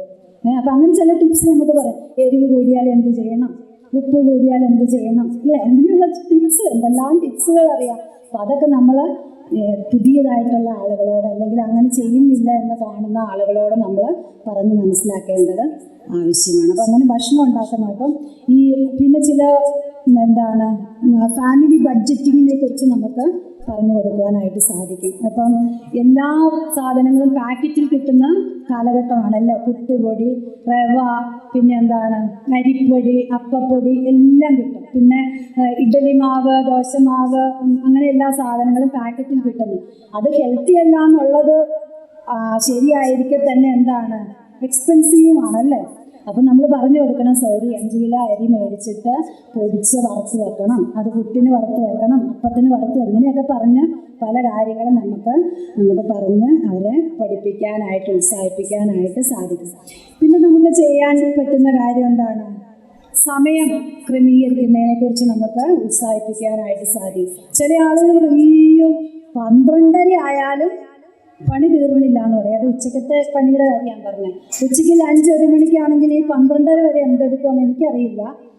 ഒരു 10 മണിക്കുള്ളിൽ ഉച്ചക്കത്തുള്ള പണി നമുക്ക് തീർക്കാനായിട്ട് സാധിക്കും. അതിനുള്ള ടിപ്സും നമ്മൾ പറഞ്ഞു കൊടുക്കണം. എന്തൊക്കെ ചെയ്യണം, പടപടേന്ന് ചെയ്യാനായിട്ടുള്ള ടിപ്സുകൾ നമ്മൾ പറഞ്ഞു കൊടുക്കണം. അപ്പം ആ ടൈം മാനേജ് ചെയ്യുന്നത് എങ്ങനെയാണ്? നമ്മൾ രാവിലെ എഴുന്നേറ്റ് ബ്രേക്ക്ഫാസ്റ്റിനുള്ള ടൈം വരെ, ഉച്ചയ്ക്ക് ലഞ്ചിനുള്ള ടൈം, അങ്ങനെ ഈ 24 മണിക്കൂർ അടുക്കള നിൽക്കേണ്ട കാര്യമില്ല. നമ്മൾ എന്ത് ചെയ്യണം? നമ്മളുടെ ടൈം മാനേജ് ചെയ്ത് അതെങ്ങനെയാണ് ചെയ്യേണ്ടതെന്നുള്ളൊരു ഗൈഡൻസ് നമുക്ക് കിട്ടിയാൽ നമുക്ക് ടപ്പേന്ന് പണിയും തീർത്തിട്ട് 10 മണിയാകുമ്പോൾ ഫ്രീ ആകാം. നമുക്ക് എന്തെല്ലാം വേറെ കാര്യങ്ങൾ ചെയ്യാം. അപ്പോൾ ഈ ആളുകളോട് ചോദിക്കുമ്പോൾ സമയമില്ല എന്ന് പറയുന്നത്, ബൈബിൾ വായിക്കാൻ സമയമില്ല, പ്രാർത്ഥിക്കാൻ സമയമില്ല, കൈറ്റൈം എഴുതാൻ സമയമില്ല, ഒന്നിനും സമയമില്ല. എന്താ കാര്യം? അയ്യോ പണി തീർന്നില്ല, ഇച്ചിരോടെ പണിയുണ്ട്, മീൻ മേടിച്ചിട്ടേ ഉള്ളൂ. ഇതൊക്കെ നമ്മൾ എന്നും കഞ്ഞി വെക്കുന്നതല്ലേ, നമുക്കറിയാം. നമ്മൾ തലേ ദിവസം ആലോചിക്കണം, പിറ്റേ ദിവസം എന്ത് ഉണ്ടാക്കണം, ഒരു ടൈം ടേബിൾ നമ്മൾ ഉണ്ടാക്കിയിട്ട് നമ്മുടെ ടൈമിനെ നമ്മൾ മാനേജ് ചെയ്യാനായിട്ട് നമ്മൾ മറ്റുള്ളവരെ പ്രോത്സാഹിപ്പിക്കണം. അതുപോലെ നമ്മുടെ പ്രയോറിറ്റീസ് നമ്മൾ സെറ്റ് ചെയ്യണം. ഏതിനാണ് പ്രയോറിറ്റി കൊടുക്കേണ്ടത്?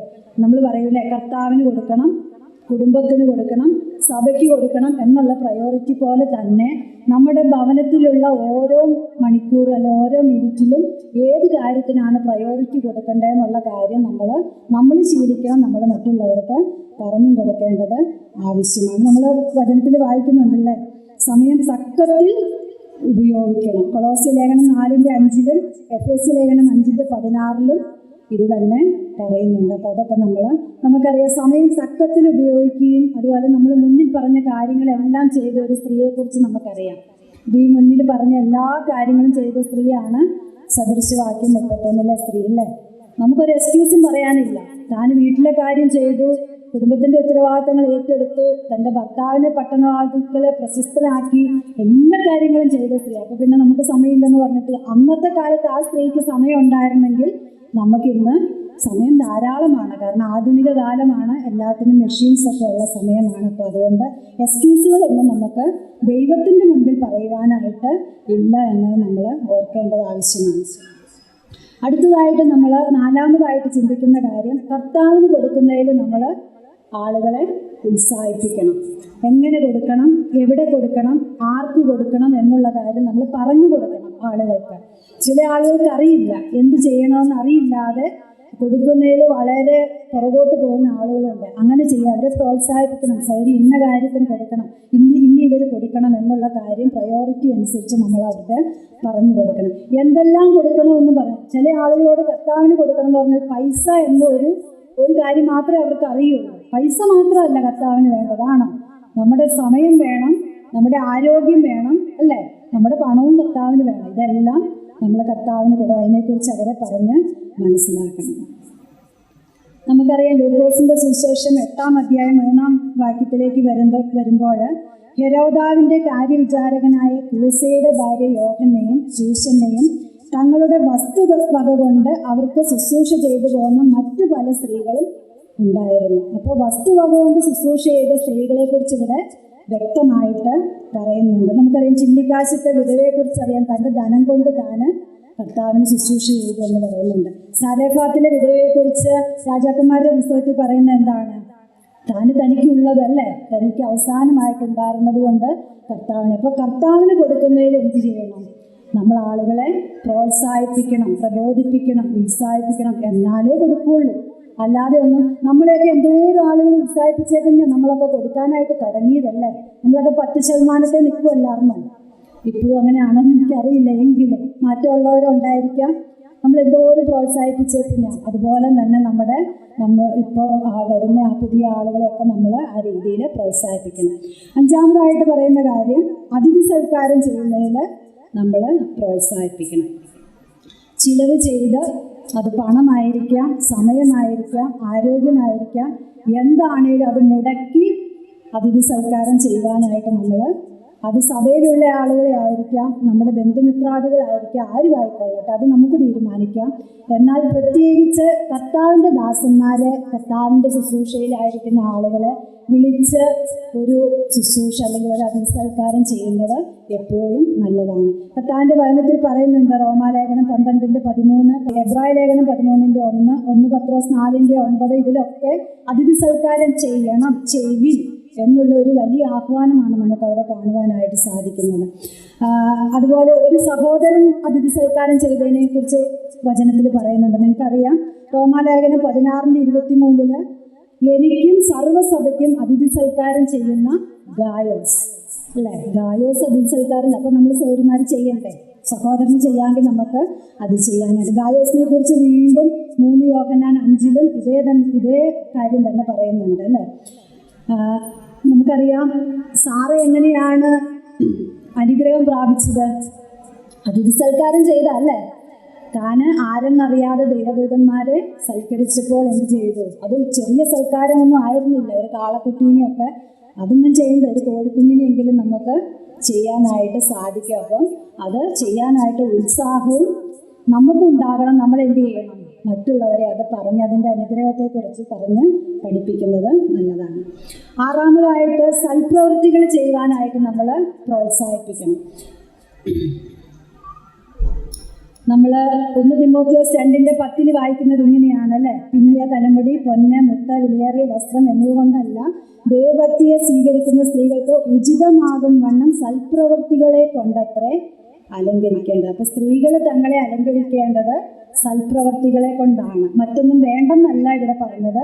അത് മാത്രമായിരിക്കരുത് നമ്മുടെ അലങ്കാരം, സൽപ്രവർത്തികൾ ചെയ്യുന്നതും കൂടി ആയിരിക്കണം എന്ന് നമുക്ക് കാണുവാനായിട്ട് സാധിക്കും. നമ്മുടെ ആരോഗ്യം ചിലപ്പം അതിന് ഉപയോഗിക്കേണ്ടി വരും, പണം ഉപയോഗിക്കേണ്ടി വരും, സമയം ഉപയോഗിക്കേണ്ടി വരും.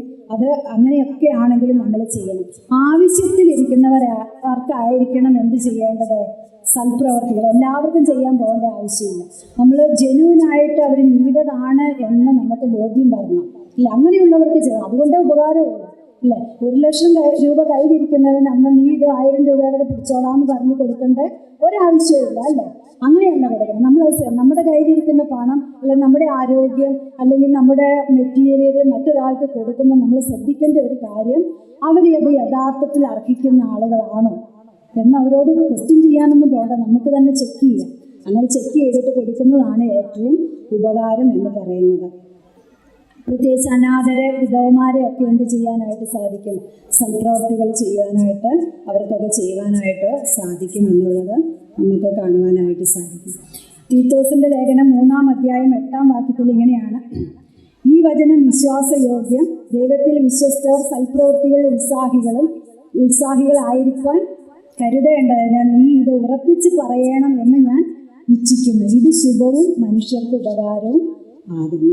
അപ്പോൾ സൽപ്രവൃത്തിയിൽ ഉത്സാഹികളായിരിക്കാൻ എന്ത് ചെയ്യണം? ഉറപ്പിച്ച് പറയണം എന്നുള്ളതാണ് ഇവിടെ പറയുന്നത്. നമുക്കറിയാം അപ്പോസ്തലപ്രവൃത്തികൾ 9-ാം അധ്യായം അതിൻ്റെ 36-39 വാക്യത്തിൽ ഒരു സ്ത്രീയെ കുറിച്ച് പറയുന്നുണ്ട്. ആരാന്ന് പറയാമോ? തബീത്ത അല്ലേ? തബീത്തയെ കുറിച്ച് എന്താ പറയുന്നത്? തബീത്ത തുന്നിക്കൊടുത്ത കുപ്പായങ്ങളും ഇങ്ങനെ പിടിച്ചുകൊണ്ടാണ് എന്ത് ചെയ്തത്? ആ കൂടെ ഉണ്ടായിരുന്നവർ കരഞ്ഞതല്ലേ? അപ്പൊ താൻ ചെയ്ത സൽപ്രവൃത്തികളെ പ്രതിയാണ് താൻ ഈ വചനത്തിൽ തൻ്റെ പേര് വരുവാനായിട്ട് ഇടയായത് എന്നുള്ളത് നമുക്ക് കാണുവാനായിട്ട് സാധിക്കും. അപ്പോൾ തബീതയെ പോലെ നമ്മൾ സൽപ്രവൃത്തികൾ ചെയ്യുന്ന നല്ല വ്യക്തികളായിട്ട് അവളെക്കുറിച്ച് പറയുന്നത്, അവൾ വളരെ സൽപ്രവൃത്തികളും ധർമ്മങ്ങളും ചെയ്തു പോകുന്നവളായിരുന്നു. വെറും സൽപ്രവൃത്തികൾ മാത്രമല്ല, ധർമ്മങ്ങൾ ചെയ്തവളും ആയിരുന്നു എന്ന് പറയുന്നത്. അപ്പം നമുക്ക് സൽപ്രവൃത്തികൾ നമ്മൾ ചെയ്യുവാനായിട്ട് മറ്റുള്ളവരെ പ്രോത്സാഹിപ്പിക്കേണ്ടത് ആവശ്യമാണ്. ഇപ്പം തബീത ചെയ്ത പോലെ തയ്യൽക്കാരൊക്കെ ആയിട്ടുള്ള ആളുകളോട് നമ്മൾ പറയുന്ന, സോറി 10 ചുരിദാർ തയ്ക്കുമ്പം ഒരു ചുരിദാർ ഫ്രീ ആയിട്ട് തയ്ച്ചു കൊടുക്കണം അല്ലേ? 10 ഉടുപ്പ് നമുക്ക് കിട്ടുമ്പം ഒരു ഉടുപ്പ് ആർക്കെങ്കിലും ഫ്രീ ആയിട്ട് കൊടുക്കണം. അങ്ങനെയൊക്കെ ചെയ്യുമ്പോൾ എന്തുണ്ടാവും? അതൊരു കിട്ടുന്ന ആളുകൾക്ക് അനുഗ്രഹമാണ്, ചെയ്യുന്ന നമുക്കും അനുഗ്രഹമാണ്. 7ാമത് പറയുന്നത്, സുവിശേഷ വേല ചെയ്യുവാനായിട്ട് നമ്മൾ ആളുകളെ പ്രോത്സാഹിപ്പിക്കേണ്ടത് ആവശ്യമാണ്. എങ്ങനെ ചെയ്യാനായിട്ട് സാധിക്കും? സുവിശേഷ വേലകൾ നമ്മുടെ ആ പോകുന്ന ആളുകളെ ഓർത്ത് നമുക്ക് പ്രാർത്ഥിക്കാനായിട്ട് സാധിക്കും. അവർക്ക് ആ പോകുന്ന ആളുകൾക്ക് ഒരു നേരത്തെ ഭക്ഷണം കൊടുക്കുവാനായിട്ട് സാധിക്കും. അവർക്ക് വഴിച്ചെലവിന് പണം കൊടുക്കുവാനായിട്ട് സാധിക്കും. പിന്നെ എന്താണ്, അവരെ ഈ സുവിശേഷം അറിയിക്കാനായിട്ട് ചില ആളുകളെ അവരുടെ മുമ്പിലേക്ക് നമുക്ക് കൊണ്ടുകൊടുക്കുവാനായിട്ട് സാധിക്കും. അതുപോലെ ചില ഫങ്ഷൻസൊക്കെ നമ്മുടെ വീട്ടിൽ, ബർത്ത്ഡേകൾ, വെഡ്ഡിങ് ആനിവേഴ്സറികൾ, അങ്ങനെയുള്ള കാര്യങ്ങളൊക്കെ വെച്ച് ആളുകളെ ഇൻവൈറ്റ് ചെയ്തിട്ട് നമുക്ക് എന്ത് ചെയ്യാനായിട്ട് സാധിക്കും? അവരോട് സുവിശേഷം. അപ്പം അങ്ങനെയൊക്കെ നമ്മൾ അവരോട് പറഞ്ഞു കൊടുക്കണം. സോറി, നിങ്ങളുടെ മോൻ്റെ ബർത്ത്ഡേ അല്ലേ, ഇപ്പോൾ ഒരു ഫംഗ്ഷനായിട്ട് പ്രെയർ മീറ്റിംഗ് ഒക്കെ ആയിട്ട് വെക്കുക. എന്നിട്ട് എന്ത് ചെയ്യണം? ബന്ധുമിത്രാദികളെയൊക്കെ വിളിക്കുക. എന്നിട്ട് നമുക്കൊരു സുവിശേഷം അറിയിക്കും. അങ്ങനെയൊക്കെ പറഞ്ഞ് നമ്മൾ അവരെ ആളുകളെ പ്രോത്സാഹിപ്പിക്കേണ്ടത് അത്യാവശ്യമാണ്. അപ്പോൾ സുവിശേഷം പറയുവാനും കേൾപ്പിക്കാനുമായിട്ടുള്ള പ്രോത്സാഹനം നമ്മൾ കൊടുക്കേണ്ടത് ആവശ്യമാണ്. ഫിലിപ്പിയ ലേഖനം 4-ാം അധ്യായം 3-ാം വാക്യത്തിൽ അങ്ങനെ സുവിശേഷ ഘോഷണത്തിൽ പോരാടിയ ഒരാളെ കുറിച്ച് പറയുന്നുണ്ട്. വായിച്ചു കേൾപ്പിക്കാം. സാക്ഷാൽ ഇണയാളിയായുള്ളവരെ അവർക്ക് തുണ നിൽക്കണം എന്ന് ഞാൻ നിന്നോട് അപേക്ഷിക്കുന്നു. ജീവപുസ്തകത്തിൽ പേരുള്ള ക്ലേമന്ത് മുതലായ എൻ്റെ കൂട്ടുവേലക്കാരുമായി ആ സ്ത്രീകൾ എന്നോടുകൂടെ സുവിശേഷ ഘോഷണത്തിൽ പോരാടിയിരിക്കുന്നു. അപ്പം സ്ത്രീകൾ ഇവിടെ സുവിശേഷ ഘോഷണത്തിൽ പോരാടിയിരിക്കുന്നു എന്ന് വ്യക്തമായിട്ട്. അപ്പം നമ്മൾ പറയണ്ടേ? നമ്മൾ പറയണം. നമ്മൾ മറ്റുള്ളവരെ അതിന് ഉത്സാഹിപ്പിക്കുകയും ചെയ്യുന്നവർ ആയിരിക്കണം. യോഹന്നാന്റെ സുവിശേഷം 4-ാം അധ്യായം 39-ാമത്തെ വാക്യത്തിൽ ശമര്യയിൽ എങ്ങനെയാണ് സുവിശേഷം പടർന്നത്? ശമര്യയിലെ സ്ത്രീ മുഖാന്തരം അല്ലേ? അപ്പോൾ ആ സഹോദരിക്ക് അത് ചെയ്യുവാനായിട്ട് ദൈവം സഹായിച്ചു. അപ്പം നമ്മുടെ ദേശത്തും നമ്മൾ മുഖാന്തരം സുവിശേഷം അങ്ങനെ പടരുവാനായിട്ടുള്ള സാഹചര്യങ്ങൾ ഒരുക്കുവാൻ നമ്മൾ മറ്റുള്ളവരെ പ്രോത്സാഹിപ്പിക്കേണ്ടതും ചെയ്യേണ്ടതും ആവശ്യമാണ്. 8ാമതായിട്ട് ഒരു കാര്യം കൂടെ പറയാം. കഴിവുകൾ ഉപയോഗിക്കുവാനായിട്ട് നമ്മൾ പ്രോത്സാഹിപ്പിക്കണം. ആത്മീയമായിട്ടുള്ള കഴിവുകളല്ലാതെ ഭൗതികമായിട്ടുള്ള കഴിവുകളുള്ള കുറേ ആളുകളുണ്ടല്ലേ? വ്യക്തിപരമായിട്ട് ദൈവം കൊടുക്കുന്ന കഴിവുകൾ ഒരുപാടുള്ള ആളുകളുണ്ട്. എന്തൊക്കെയാണ് വ്യക്തിപരമായിട്ടുള്ള കഴിവുകൾ? ചിലർക്ക് പാചകം ചെയ്യാനുള്ള കഴിവായിരിക്കാം, ചിലർക്ക് തയ്ക്കാനുള്ള കഴിവായിരിക്കാം, ചിലർക്ക് ഡ്രൈവിങ്ങിനുള്ള കഴിവായിരിക്കാം, ചിലർക്ക് പെയിൻറ് ചെയ്യാനുള്ള കഴിവായിരിക്കാം. അങ്ങനെ പല ഇതുണ്ടല്ലേ. ചില ആളുകൾക്ക് സഭയിൽ ശുശ്രൂഷകൾ ചെയ്യുവാനുള്ള കഴിവായിരിക്കാം. അവരുടെ കഴിവുകളെ ആത്മീയ തലത്തിലോ ഭൗതിക തലത്തിലോ ഏതുമായിക്കൊള്ളട്ടെ, അതിനെ നമ്മൾ മനസ്സിലാക്കിയിട്ട്, ഇപ്പം അതിനെ മനസ്സിലാക്കുവാനായിട്ട് കുറച്ചൊക്കെ ആത്മീയമായിട്ട് പക്വതയിലിരിക്കുന്ന ആളുകൾക്കാണ് പെട്ടെന്ന് മനസ്സിലാവുന്നത്. അവരത് മനസ്സിലാക്കിയിട്ട് എന്ത് ചെയ്യണം? സോറി, ഇന്നതൊക്കെ ചെയ്യുക. അതൊക്കെ ചെയ്യുമ്പം നിങ്ങളുടെ കുടുംബത്തിനും ഒരു നല്ല കാര്യമാണ്. അതുപോലെ എന്താണ്, ആത്മീയ കാര്യങ്ങളാണെങ്കിൽ അത് സഭയ്ക്ക് നല്ലതാണ് എന്നൊക്കെ പറഞ്ഞ് അവരെ പ്രോത്സാഹിപ്പിക്കുമ്പോൾ എന്ത് ചെയ്യും? ചിലപ്പോൾ ചില ആളുകൾക്ക് പ്രോത്സാഹനം ലഭിക്കാത്തത് കൊണ്ടാണ് എന്ത് ചെയ്യാത്തത്? എന്നെ ആരെങ്കിലും ഒന്ന് പ്രോത്സാഹിപ്പിച്ചിരുന്നെങ്കിൽ എന്ന് അവർ ആഗ്രഹിക്കുന്നുണ്ടാകാം. അവരത് പറഞ്ഞില്ല എന്ന് വരും. ചിലപ്പോൾ നമുക്കത് മനസ്സിലാകും, ചിലപ്പോൾ മനസ്സിലായില്ല എന്ന് വരുമെങ്കിലും നമുക്ക് അങ്ങനെ അറിയാവുന്ന ആളുകളെ നമ്മളത് പ്രോത്സാഹിപ്പിക്കേണ്ടത് ആവശ്യമാണ്. നമ്മൾ മുമ്പേ പറഞ്ഞ തബീത എന്ന് പറയുന്ന സഹോദരി എന്താണ്? താൻ തുണി തുന്നിയാണ് താൻ പ്രശസ്തി നേടിയത്. അപ്പം എന്ന് പറഞ്ഞതുപോലെ നമ്മളും നമ്മുടെ സദൃശവാക്യത്തിലെ സ്ത്രീയെക്കുറിച്ച് പറയുന്നത് എന്താണ്? താനും വളരെ തന്നെക്കുറിച്ച് ആ ബൈബിളിൽ സദൃശവാക്യം 31-ാം അധ്യായത്തിൽ എഴുതുവാൻ എന്താ കാരണം? അല്ലേ? ഒരു പേര് പോലും ഇല്ല. ഞാൻ ഇങ്ങനെ ഓർക്കുകയുണ്ടായി, ഈ സദൃശവാക്യത്തിലെ സ്ത്രീ എന്ന് എഴുതണമെങ്കിൽ എന്തോരം ഇങ്ങനെ എഴുതിയാലും ഒരു പേരിട്ടായിരുന്നെങ്കിൽ എളുപ്പം ഉണ്ടായിരുന്നല്ലോ. പക്ഷെ പേര് പോലും പറഞ്ഞിട്ടില്ല അല്ലേ? പക്ഷെ പ്രശസ്തി ഒന്ന് ആലോചിച്ച് നോക്കിയേ, എവിടെയാണ് താൻ നിൽക്കുന്നത്? നമ്മൾ അതിൻ്റെയൊക്കെ ഒരു വാക്യത്തിൽ പോലും എത്തിയിട്ടില്ല എന്നുള്ളത് വളരെ സത്യമാണ്. അപ്പം അതുപോലെ നിൽക്കുവാനായിട്ട് ദൈവം നമ്മളെ സഹായിക്കുന്നതിന് വേണ്ടിയിട്ട് നമുക്ക് പ്രാർത്ഥിക്കാം. നാം ചിന്തിച്ച കാര്യങ്ങൾ അന്യോന്യം പ്രോത്സാഹിപ്പിക്കണം എന്നുള്ള കാര്യമാണ്. അന്യോന്യം പ്രോത്സാഹിപ്പിക്കുക എന്നുള്ളത് ഒരാളോട് അല്ലെങ്കിൽ നേതൃത്വത്തിലിരിക്കുന്ന ആളുകളോടോ അല്ലെങ്കിൽ മുതിർന്ന ആളുകളോടോ മാത്രം പറഞ്ഞിരിക്കുന്ന കാര്യങ്ങളല്ല. നമുക്ക് സെയിം ഏജിലുള്ളവരാകട്ടെ, ഇപ്പം ഏജ് കുറഞ്ഞവർക്ക് ചിലപ്പോൾ മുതിർന്നവരോട് ചില കാര്യങ്ങൾ പ്രോത്സാഹിപ്പിക്കേണ്ടി വരും, കുഞ്ഞുങ്ങൾക്ക് തമ്മിൽ ചില കാര്യങ്ങൾ ചെയ്യേണ്ടി വരും. അപ്പം അന്യോന്യം എന്ന് പറഞ്ഞാൽ അവിടെ ഒരു എഡ്യൂക്കേഷനോ അല്ലെങ്കിൽ അവരുടെ വയസ്സോ അല്ലെങ്കിൽ അവരുടെ പദവിയോ ഒന്നും അവിടെ ഒരു പ്രശസ്തിയുള്ള കാര്യമല്ല. അവർ എല്ലാവർക്കും ഇത് ചെയ്യുവാനായിട്ടുള്ള അധികാരം ദൈവം കൊടുത്തിട്ടുണ്ട് എന്നുള്ളത് നമുക്ക് കാണുവാനായിട്ട് സാധിക്കും. ചില ആളുകൾ പറയും നേതൃത്വത്തിൽ ഇരിക്കുന്നവരുടെ ഉത്തരവാദിത്വമല്ല, അവർ പറയട്ടെ, മുതിർന്നവരുടെ ഉത്തരവാദിത്വമല്ല, അവർ പറയട്ടെ എന്ന് പറയും. പക്ഷെ അങ്ങനെയല്ല, നമുക്ക് എല്ലാവരെയും. അങ്ങനെയാണെങ്കിൽ കർത്താവ് ഇവിടെ എഴുതില്ലായിരുന്നോ? പൗലോസ് അപ്പോസ്തലൻ അവിടെ എഴുതില്ലായിരുന്നോ? നിങ്ങൾ സഭയുടെ ശുശ്രൂഷകൻ, നല്ല മൂപ്പൻ, ഡീക്കൻ അവരൊക്കെ ചെയ്താൽ മതിയെന്ന് പറയില്ലായിരുന്നോ? പക്ഷെ അങ്ങനെയൊന്നും പറഞ്ഞിട്ടില്ല അല്ലേ? അന്യോന്യം എന്നാണ് പറഞ്ഞിരിക്കുന്നത്. അപ്പം നമ്മളിങ്ങനെ പ്രബോധിപ്പിക്കുമ്പോൾ നമ്മൾ ശ്രദ്ധിക്കേണ്ട, അല്ലെ പ്രോത്സാഹിപ്പിക്കുമ്പോൾ ശ്രദ്ധിക്കേണ്ട ഒരു കാര്യം ഞാൻ പറയാം. സ്വാർത്ഥമായിട്ടുള്ള ലക്ഷ്യങ്ങളോടെ ആരും പ്രോത്സാഹിപ്പിക്കുവാനായിട്ട് പോകരുത്. അവരുടെ നന്മയായിരിക്കണം നമ്മുടെ ലക്ഷ്യം. നമ്മൾ മുമ്പിൽ കണ്ടതിൽ എഡിഫിക്കേഷൻ ആയിരിക്കണം. അവരെ തളർത്തിക്കളയുകയാകരുത്, അവരെ പണിതുയർത്തുന്ന ലക്ഷ്യമായിരിക്കണം നമ്മൾ ചെയ്യേണ്ടത്.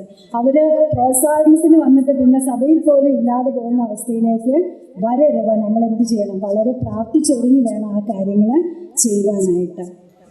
റോമാലേഖനം 16:18 പറയുന്നത് പോലെ സാധുക്കളുടെ ഹൃദയങ്ങളെ വഞ്ചിച്ച്, അങ്ങനെ ഒരു രീതിയിൽ അല്ലേ, പാവം പിടിച്ച ആൾക്കാരായിരിക്കും. സോറി, എനിക്ക് ഇന്ന പ്രയാസം ഉണ്ടെന്നൊക്കെ പറഞ്ഞ് വരുമായിരിക്കും. അപ്പം അവരെന്ത് ചെയ്യും? ചില ആളുകൾ ചെയ്യുന്ന പോലെ ചില പ്രവചനങ്ങളൊക്കെ പറഞ്ഞ് അവരെ വഞ്ചിച്ച് കയ്യിലെടുത്ത് ഉള്ളതും കൂടി അത് ചെയ്യരുത്. അവരുടെ നന്മയെ കരുതി ആ സോറി എൻ്റെ അടുത്ത് വന്നത് ഒരു ആശ്വാസത്തിനാണ് എന്ന് നമ്മൾ മനസ്സിലാക്കി പ്രാർത്ഥിച്ച് വേണം അവരെ എഡിഫൈ ചെയ്യാനായിട്ട്. അതുപോലെ 1 തെസ്സലോനിക്കർ 2:5 യൂദയുടെ ലേഖനം 16 വാക്യത്തിലൊക്കെ ഇത് തന്നെയാണ് പറയുന്നത്. നമ്മളവരെ വഞ്ചിച്ച് എടുക്കാനായിട്ട് ഇടവരരുത് എന്ന് പറയുന്നത് നമുക്ക് കാണുവാനായിട്ട് സാധിക്കും. കൊളോസ്യ ലേഖനം 1-28 വാക്യം ഇങ്ങനെയാണ്: ഏത് മനുഷ്യനെയും ക്രിസ്തുവിൽ തികഞ്ഞവനായി നിർത്തേണ്ടതിന് പ്രബോധിപ്പിക്കുകയും. മുഴുവൻ വാക്യവും ഞാൻ വായിച്ചില്ല എങ്കിലും. അപ്പം എന്തിനാണ് പ്രബോധിപ്പിക്കേണ്ടത് എന്ന് ചോദിച്ചാൽ എന്താണ്? ക്രിസ്തുവിൽ തികഞ്ഞവനായിട്ട് നിർത്തേണ്ടതിനാണ് പ്രബോധിപ്പിക്കേണ്ടത്. അല്ലാതെ നമ്മൾ അവരുടെ ഇങ്ങനെ ചൊല്ലി പറയുന്ന പോലെ കൂമ്പൊടിച്ച് കളയരുത്. അവർ വളർന്നു വരുന്ന ആളുകളാണ് എന്നുള്ള ബോധ്യത്തോടെ അവരെ എന്ത് ചെയ്യണം? വളർത്തിയെടുക്കണം, എഡിഫൈ ചെയ്യണം, അല്ലേ? അവരെ എൻകറേജ് ചെയ്യണം. അതാണ് നമ്മൾ ചെയ്യേണ്ടത്. അവരെ നശിപ്പിച്ച് അവർ നാളെ സഭായോഗത്തിന് വരാത്തവണ്ണം അവരെ തളർത്തിക്കളയുന്ന രീതിയിലേക്ക് നമ്മുടെ പ്രബോധനം പോകാതെ പ്രബോധിപ്പിക്കുന്ന ആളുകളെ പ്രത്യേകം സൂക്ഷിക്കേണ്ടത് ആവശ്യമാണ്. നമ്മുടെ നമ്മൾ പ്രബോധനം പറയുന്ന ആളുകളുടെ മനോഭാവം ശ്രദ്ധിക്കണം.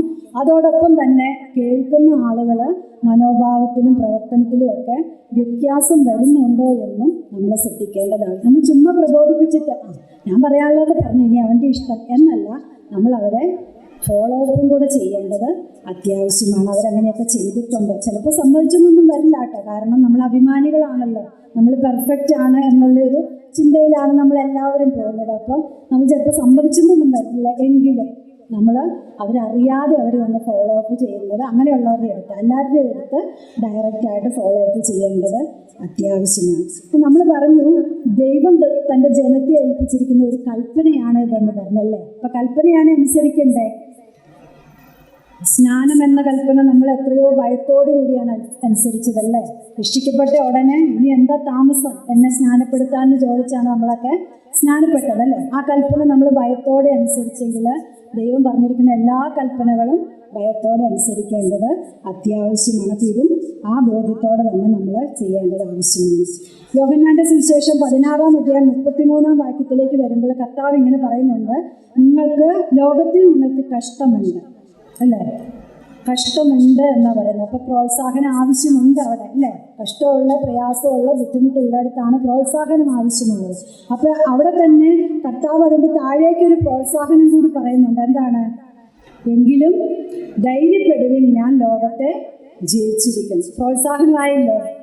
നമ്മുടെ കഷ്ടതയ്ക്ക് നിങ്ങൾക്ക് ലോകത്തിൽ കഷ്ടമുണ്ട് എന്ന് പറയുമ്പോൾ അതേ വാക്യത്തിൽ തന്നെ 2-ാം ഭാഗത്ത് പറയുകയാണ്, ധൈര്യപ്പെടുവിൻ, ഞാൻ ലോകത്തെ ജയിച്ചിരിക്കുന്നു. ഞാൻ നിങ്ങളോട് കൂടെയുണ്ട്, പിന്നെ എന്താ കുഴപ്പമെന്നാണ് കർത്താവ്. അത് തന്നെയാണ് നമ്മളോടും കർത്താവിന് പറയുവാനായിട്ടുള്ളത്. അപ്പോൾ കഷ്ടതയുള്ളവരോട് നമ്മൾ ഇങ്ങനെയൊരു മനോഭാവത്തിലായിരിക്കണം നമ്മുടെ പെരുമാറ്റവും നമ്മുടെ പ്രോത്സാഹനവും നൽകേണ്ടത്. അതുകൊണ്ട് നമ്മുടെ ഉത്തരവാദിത്വം നമ്മൾ അന്യോന്യം പ്രോത്സാഹിപ്പിച്ച് ദൈവം നമുക്ക് തന്നിട്ടുള്ള എല്ലാ സാധ്യതകളും ഏതെല്ലാം മേഖല, ഞാൻ കുറേ മേഖലകൾ പറഞ്ഞില്ല, ഇനിയും മേഖലകളുണ്ട്. അത് കുറേ നമ്മൾ ക്ലാസ്സുകൾ കേട്ട കാര്യങ്ങളാണെങ്കിലും നമ്മൾ കേട്ട കാര്യങ്ങളെല്ലാം വെച്ചിട്ട് ആ മേഖലകളിലെല്ലാം ആ സാധ്യതകളെല്ലാം ഉപയോഗിച്ച് നമ്മൾ ദൈവരാജ്യത്തിനും ദൈവസഭയ്ക്കും ദൈവനാമ മഹത്വത്തിനുമായിട്ട് എന്ത് ചെയ്യണം? പരമാവധി പ്രയോജനപ്പെടുത്തി നമ്മൾ മുന്നോട്ട് പോകണം എന്നുള്ളതാണ് ദൈവത്തിന് നമ്മളെക്കുറിച്ച് ആഗ്രഹിക്കുന്നതും നമ്മളോട് പറയുവാനുമായിട്ടുള്ള കാര്യം. പ്രോത്സാഹിപ്പിക്കുവാൻ ഉത്സാഹമുള്ള ആളുകളായിട്ട് വേണം നമ്മൾ ഇവിടുന്ന് മടങ്ങിപ്പോകുവാൻ. അതോടൊപ്പം തന്നെ എന്ത് വേണം? പ്രോത്സാഹനം കേൾക്കുവാനായിട്ട് മനസ്സുള്ള ആളുകളുമായിട്ട് വേണം നമ്മളിവിടുന്ന് പോയി. ഈ 2 കാര്യങ്ങളും ഒന്നിച്ചു ചേർന്നാലേ എന്ത് സാധിക്കുകയുള്ളൂ? ഈ കൃപാവരം അല്ലെങ്കിൽ ഈ കൽപ്പന നമുക്ക് സത്യസന്ധമായിട്ട് ചെയ്യുവാനായിട്ട് സാധിക്കുകയുള്ളൂ. അതുകൊണ്ട് എന്നെ കേട്ട പ്രിയ സഹോദരിമാരെ, ഞാനും ഇതിനായിട്ട് പെർഫെക്റ്റ് ആയിട്ടുള്ള ആളല്ല. എന്നെയും നിങ്ങളെയും ദൈവം സഹായിക്കട്ടെ എന്ന് പ്രാർത്ഥിക്കുന്നു. ഇങ്ങനെ ഒരു അവസരം തന്ന സംഘാടകർക്കുള്ള നന്ദിയും അറിയിക്കുന്നു. ദൈവനാമം മഹത്വപ്പെടുന്നതാണ്.